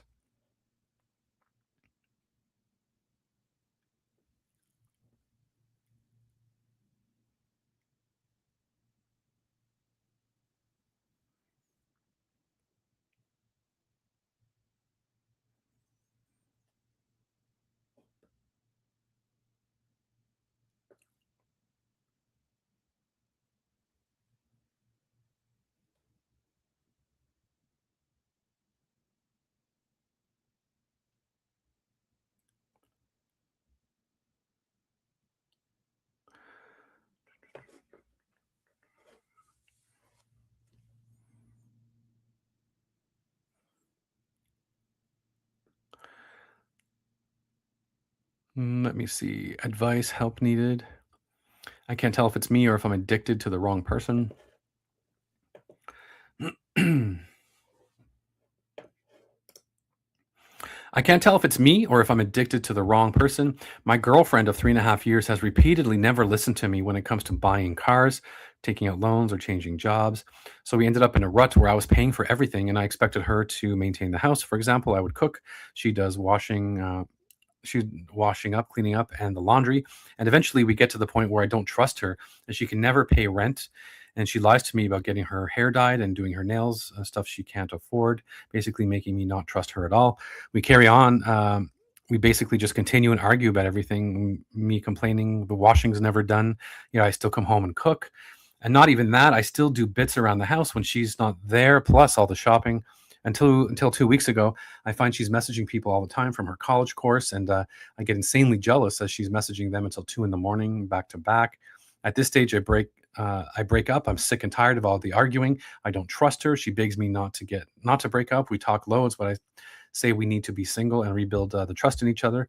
Then we have a night where we have sex and agree it's better there's no stress and that she's moving out. I go home Saturday and see my dad basically in the same situation. Yet this time I speak to my mom. She's overworked, underappreciated, and tired of my dad. Won't even get the flowers as he does enough. Then it clicks. I have not been showing this girl the respect she needs. She became a maid and she's lonely. I forced her and always blame her financially for everything. Don't get me wrong, she needs to sort her life out, but damn, what sort of person have I been? So, am I in a toxic relationship or am I toxic? So that's kind of odd. That's kind of peculiar. It's people are, I think, in this relationship finding their roles and responsibilities and managing the finances all within that. And I think it's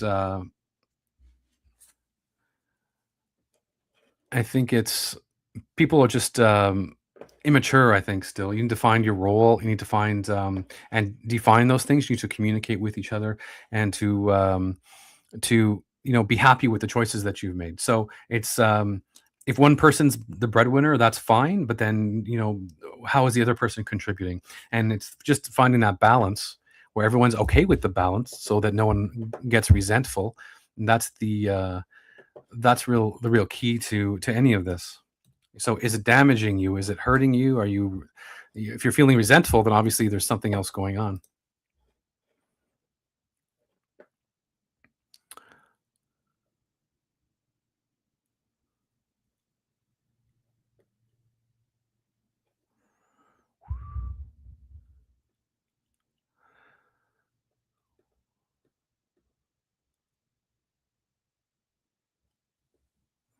Oh, here's one interesting thing.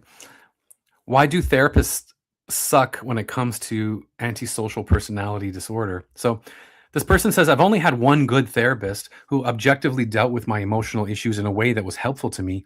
I had to do it with post traumatic stress disorder, but she actually worked around my antisocial traits pretty nicely. Too bad she fled the country. For some reason, all the other therapists try to push some conformist agenda on me, try to appeal to my emotions that I really don't have. Last one even said, I know you're very human inside, but you keep suppressing it. That was funny. Um, or treat like you're a ticking time bomb, not a person with clear, persistent mental issues that have led them to become different from others. Like, yeah, sure, for many ASPD people, some conformity would definitely improve their survivability, especially on the lower functioning end of the spectrum. But the already stable, high functioning antisocial people I've interacted with have awful experiences with therapists. The worst part, in my opinion, is that there really is no indication of whether a therapist can help you. At most, they'll say they specialize in personality disorders or problematic behaviors, or try to push conformity on you, and really is making sure they want to give up. Uh, Really making sure they want to give up on therapy altogether. Like, I know ChatGPT therapy is an awful idea, but I found it a lot more helpful.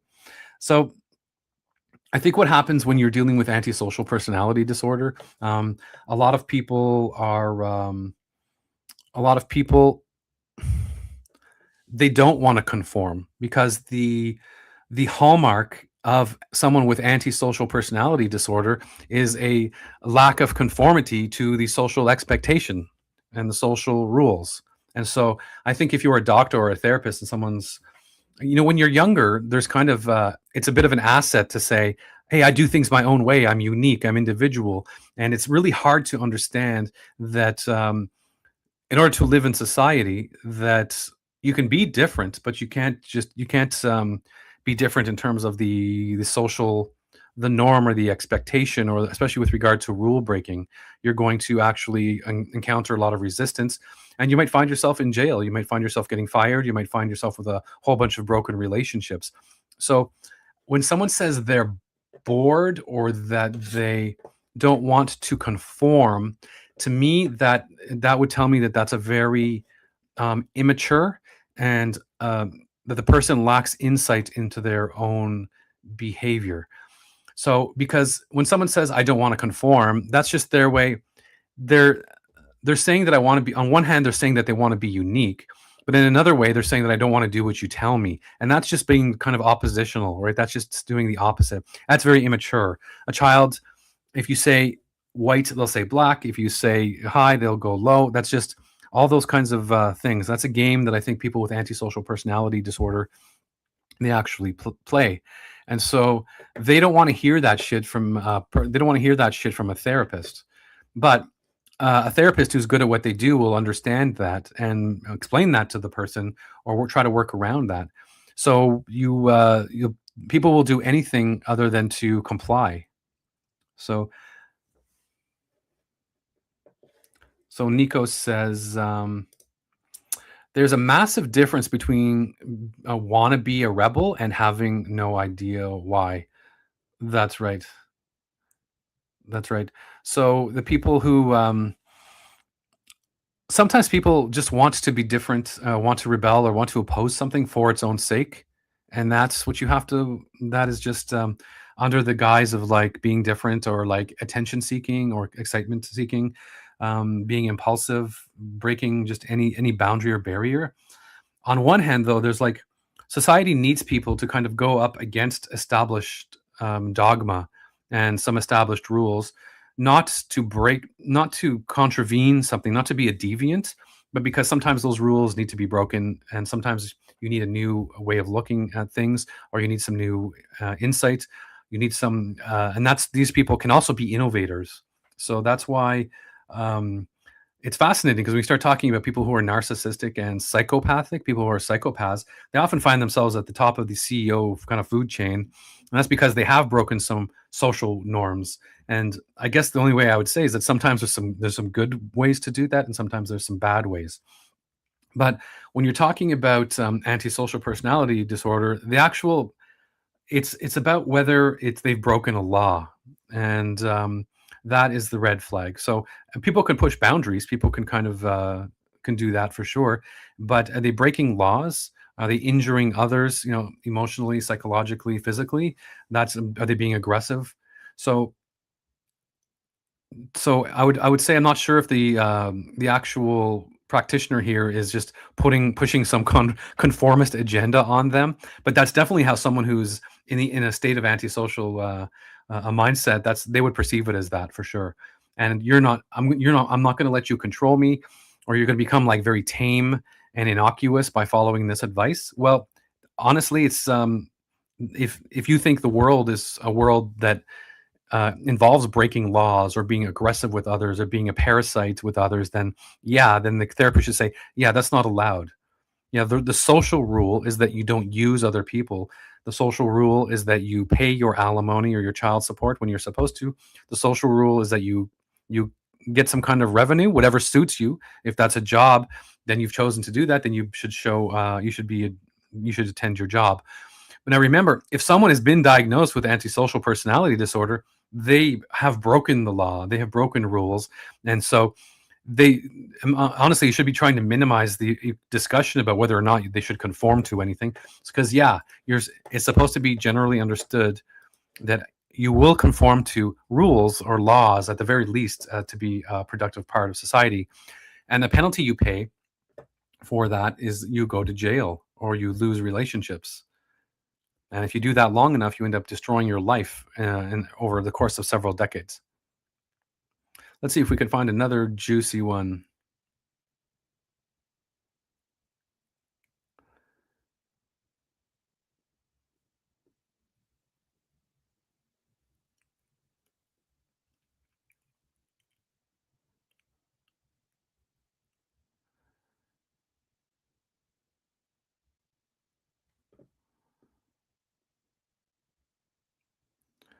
Parasitic lifestyle.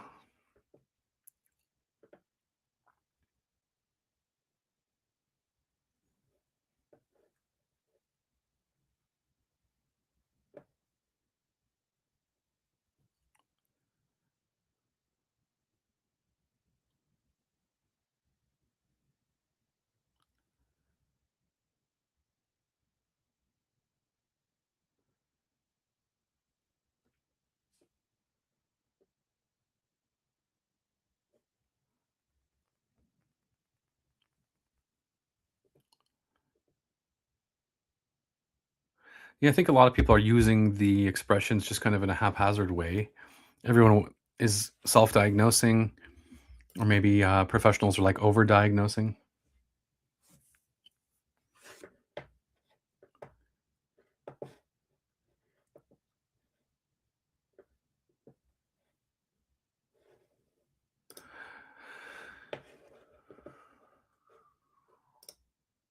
Nico says, medically, if you do something and not have any idea at all or caring at all about what the outcomes will be, that's different to someone just doing crazy shit. Yeah, I mean, because a lot of, and if you saw a graph of all the antisocial acts that occur, you'll see a peak around the age of 18. So when older people get upset at teenagers, they're rightfully upset because they're doing all kinds of actually kind of antisocial things. They're pushing boundaries. They're acting out. They're being loud. They're being aggressive. They can be when you say one thing, they do another thing. They're testing the waters in terms of the world, and so there's benefits to doing that. And Some people will just do one-off crazy things. But if you don't have any idea at all, so what Nico's saying here, this is called lack of insight right into your behavior, and you don't care at all about the consequences. That is a huge red flag. So if you don't care about consequences, then it's that's what you see when in psychopaths are interviewed, or people with antisocial personality disorder are interviewed. It's kind of like they're like, "Yeah, what I don't care about what you have to say about this. It doesn't. I'm going to do what I'm going to do." And very rigid, right? There's a certain kind of rigidity here. And if you have a conversation with them about, we discussed that you will do in this situation, you will do one thing, and you're not to do this other thing. And then they go out into the real world and they come back into your care, and you see, well, I thought we talked last time that you weren't going to do this, but you went out and did this. They're like, yeah, I don't care. That's an example of someone who's just lacking insight and lacking care and concern for like doing the right thing ultimately.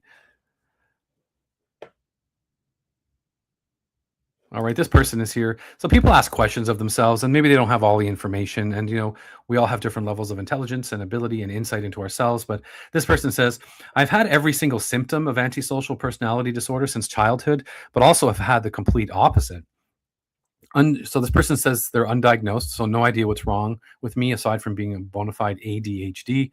I've been a truly evil person even as a child before I even realized what I was doing. I don't know what that means.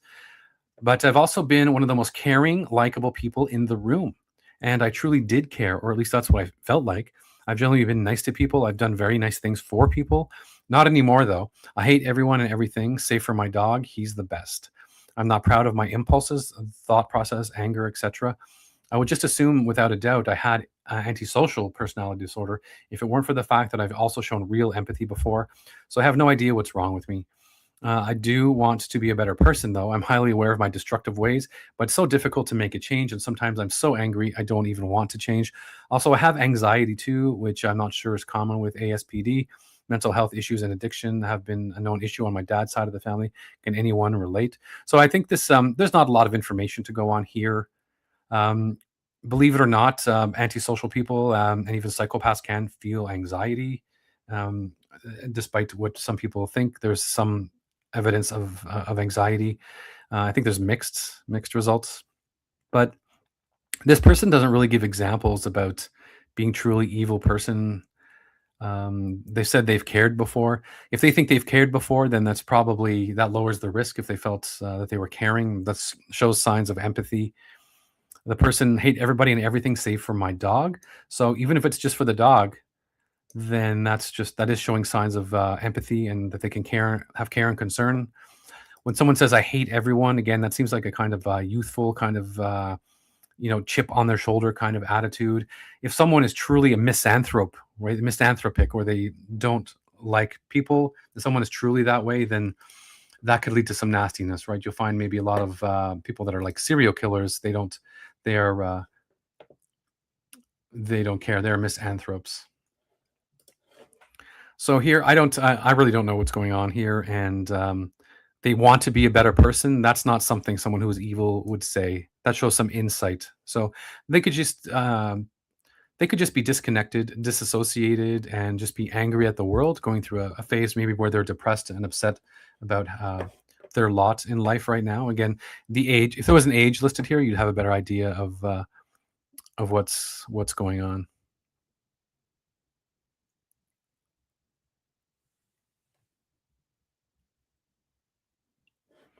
This is kind of cool.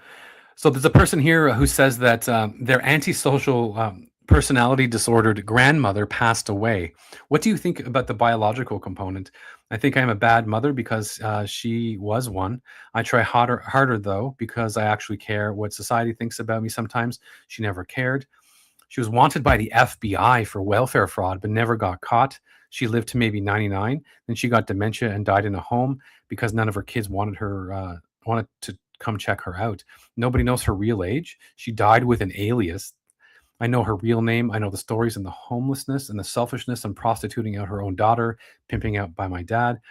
She was not a nice woman. I have some good memories with her, though. Not many because I wasn't allowed to see her after I turned maybe 6 or 7. I'm in my 30s now. She was the last living grandparent. Believe it or not, I have been diagnosed with ASPD. It's not correct. I believe the personality disorder unspecified is correct, but I feel like the selfishness I feel like the selfishness I did get from her, the parasitic lifestyle. That's pretty wild. I mean, yeah. So I'd been. Most people don't really understand. Most people don't really understand when someone's diagnosed with antisocial personality disorder. I mean, it could often happen like in the 20s or whatever, and but the people, they're breaking laws. They again have like a parasitic lifestyle. They have all the different. They are irresponsible. They often lack remorse, and people have a hard time often understanding that these people are going to get grow older, and sometimes these people have done the most horrible things in their 20s and 30s and throughout their life, and maybe even if obviously if they have conduct disorder in their youth, they're doing some really horrible shit.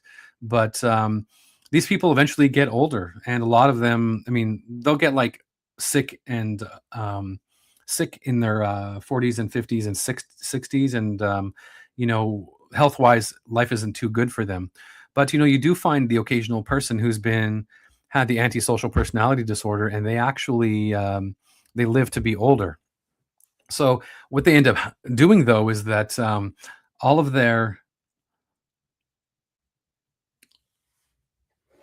yeah, none of those have been a mental health disaster. That's true.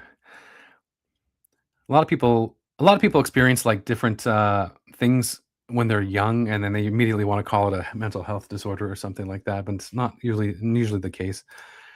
But to go back to grandma here, grandma, it's fascinating because if you're ever around someone who's like in their 80s or 90s and they've actually bona fide antisocial people, it's fascinating because they're not breaking laws as to the extent they are now, or maybe at all. But if you talk to them, there's some shit that they have done that is horrible. I mean, they've probably um, this person was wanted by the FBI apparently, but so that's breaking, going against social norms with respect to lawful behavior, and they've done some horrible things. So in the 20s and 30s, you could expect to find a trail of pain behind them, right?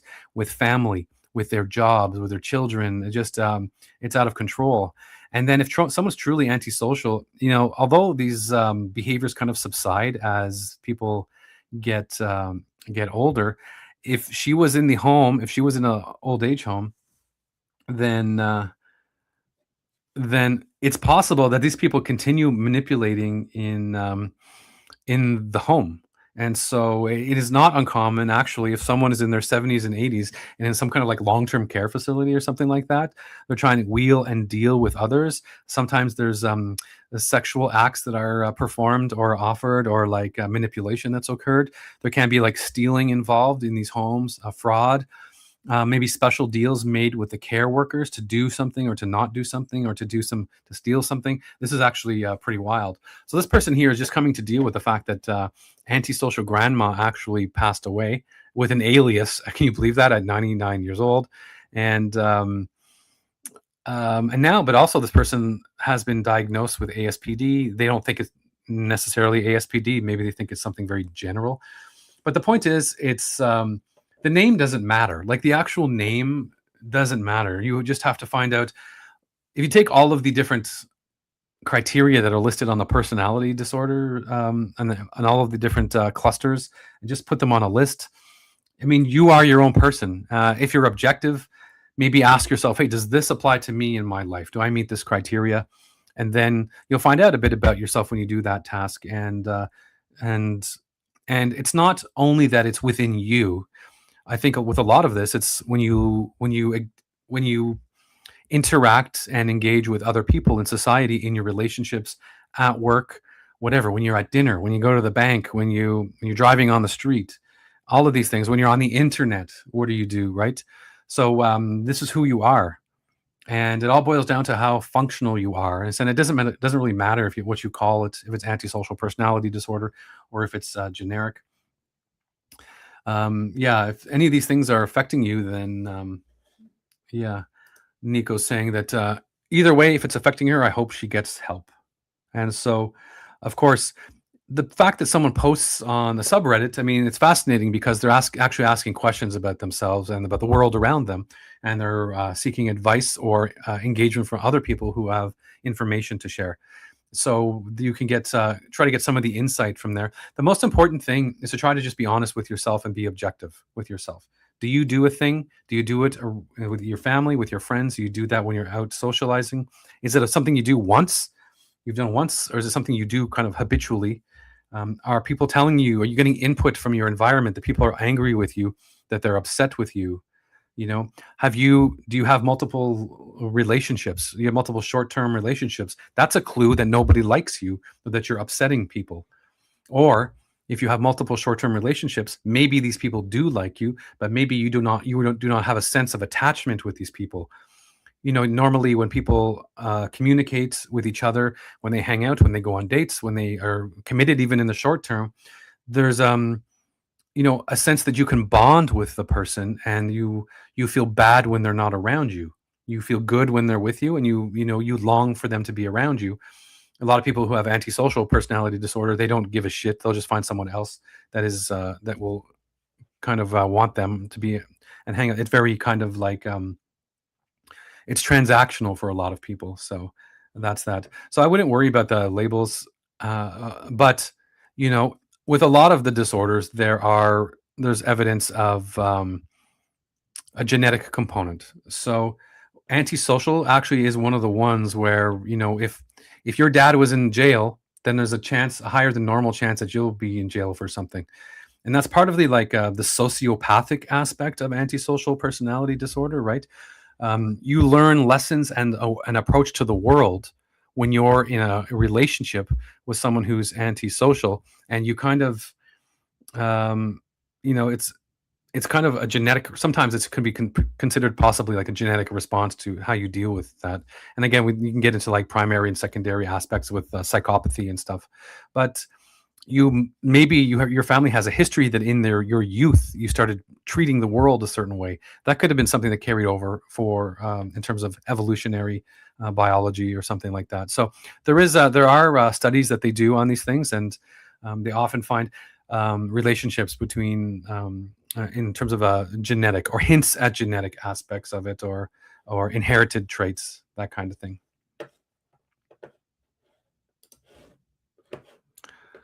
So that was it. Interesting that grandma was an antisocial.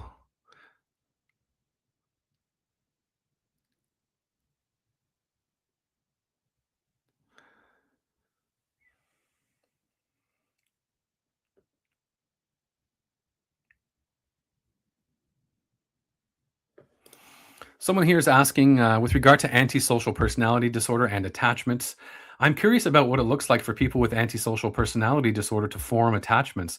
Are these attachments typically toxic, like feeling possessive or controlling over the other person, or can they resemble more normal or healthy attachments? So I think right off the bat, when you're dealing with someone who's antisocial,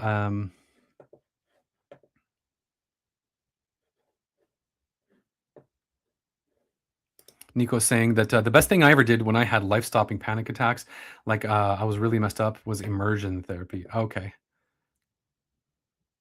and immersion therapy, Nico, that's when you actually take the thing that we're talking about, the fear.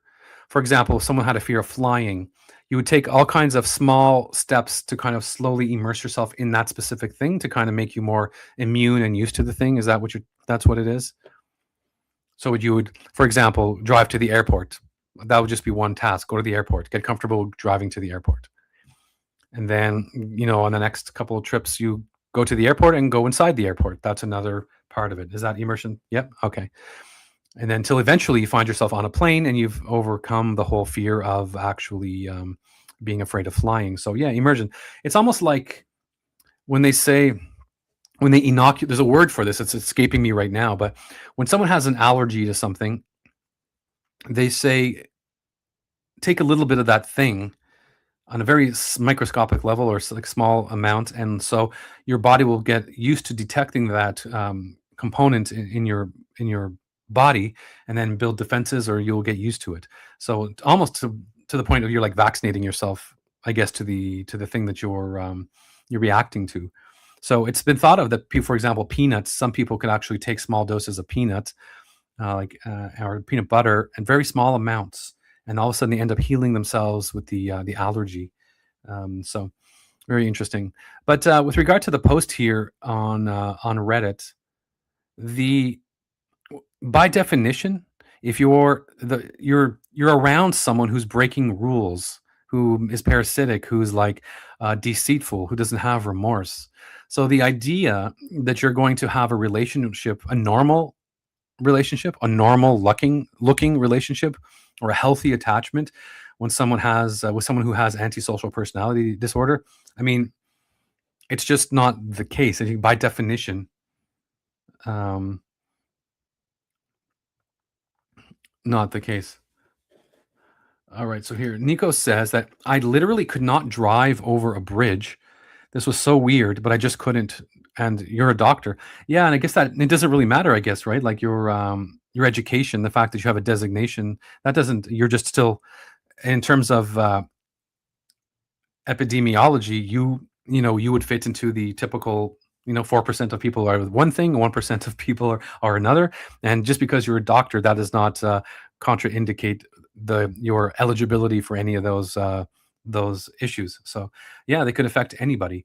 And people sometimes they don't understand that people doctors are people too, and it does doctors can be antisocial, doctors can be psychopathic, doctors can be narcissists, doctors can have the fears and anxieties and phobias that anyone else can. They are not certainly not immune from those things. I mean, they're just human beings like all the rest of us. They just happen to have a certain education and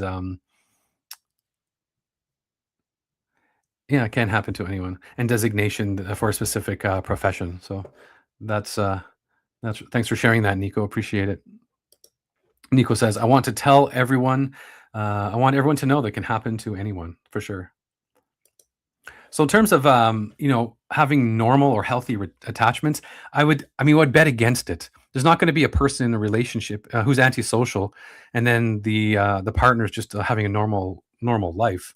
These are um, there's going to be the person who's in a relationship with someone who's antisocial will be the subject or the victim to some of the antisocial behaviors. That just goes with it. They will be deceitful towards you. When they do something bad, they will be remorseless with regard to their behavior towards you. They may break the law with regard to their treatment of you. All of these things. So they might steal from you. That's honestly what comes with that. So if you're thinking about being with someone who's antisocial and is bona fide antisocial, then that's a tough thing. So you got to really think about that because, and honestly, I would just advise against that because you're going to set yourself up for decades and decades of actual pain and discomfort and possible tragedy by voluntarily going into that kind of relationship.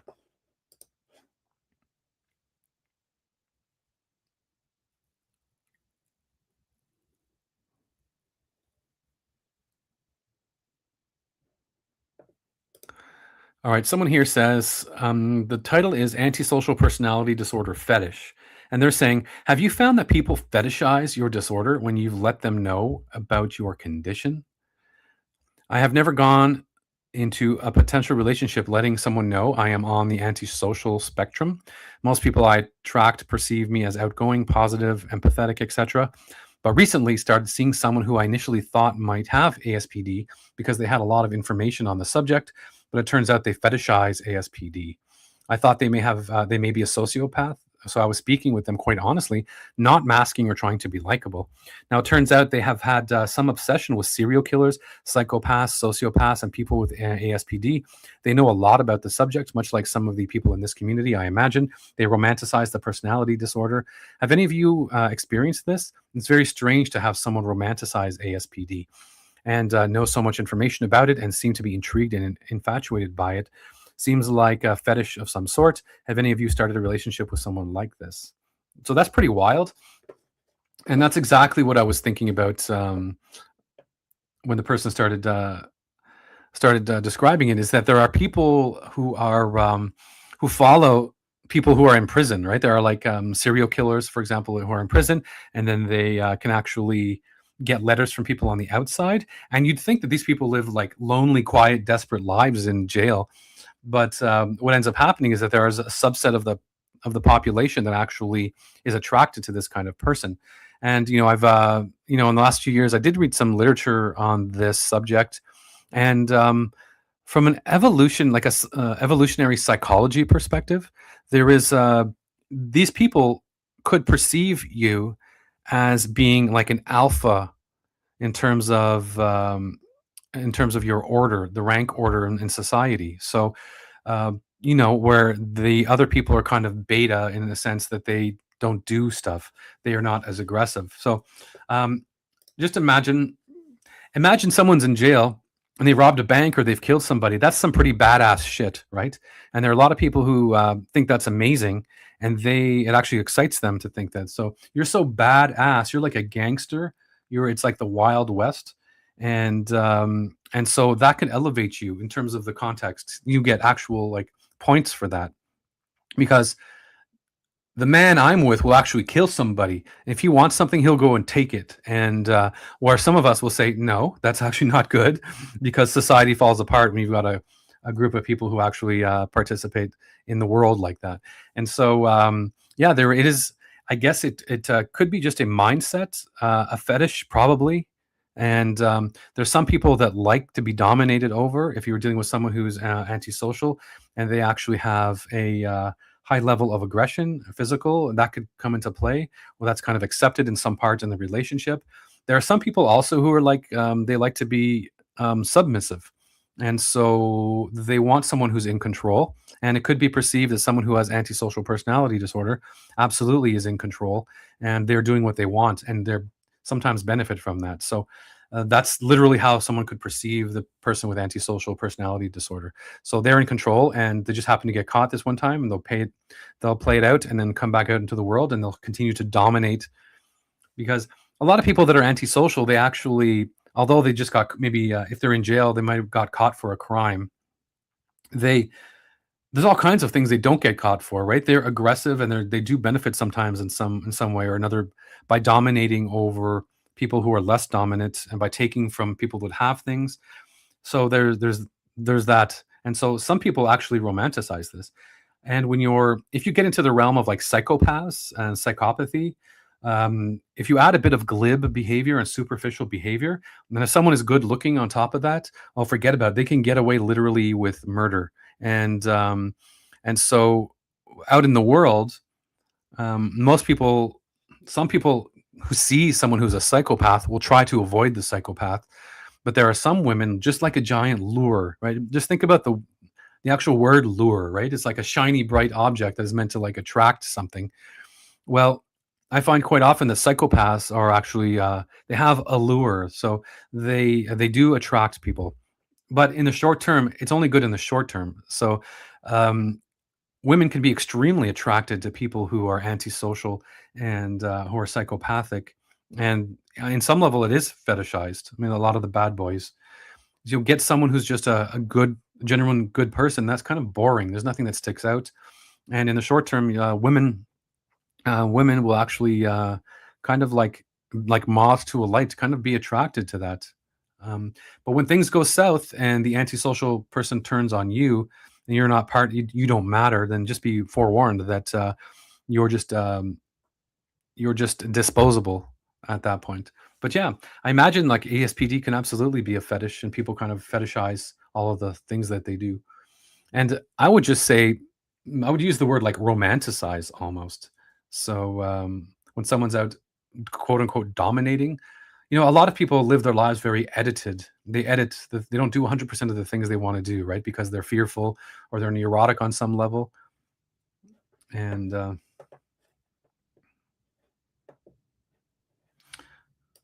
yeah. So Nico says, I would love to take some of these crazy women to meet some of these freaks. They'd be out of there so fast when reality sinks in. Yeah. And it's, yes, a long time ago, it was this like series called Scared Straight, where they would take people who were like younger usually, and they would think they're like so badass, and they would take them to prisons where all the antisocial people hang out, and the antisocial people would not touch the children, but they would get in their face, and the children would be like scared, so scared they called scared straight because the idea was to take children who are on the road to actually being antisocial, and to straighten them out because they don't want to go into prison anymore, and they want to maybe avoid those behaviors.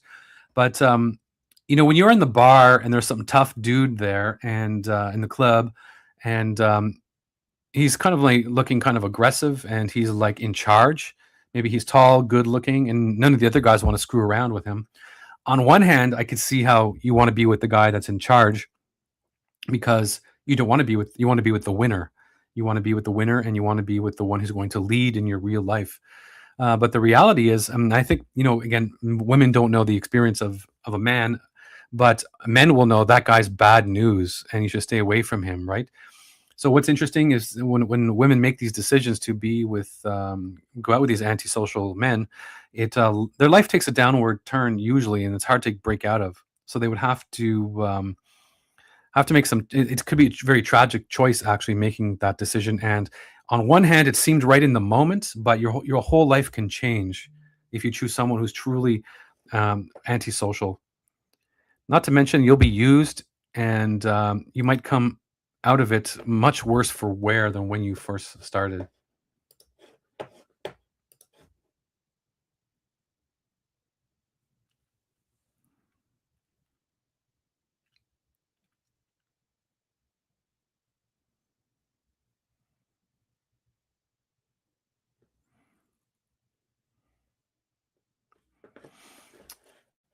All right, everyone. Well, I think we've had a pretty long run here today. It's Christmas. It's I've been on here for over 2 hours. I appreciate everyone for watching and commenting. So Nico, appreciate all of that. We had Jarilla, and we had also Sunshine County Chickens. Appreciate that. So yeah, continue to follow. Look for the notifications. I'll try to do the odd post and also come back live to do these random Reddit doom scrolls.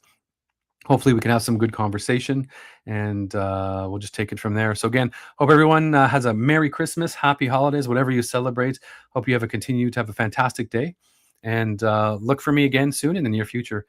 Talk to you later. Bye for now.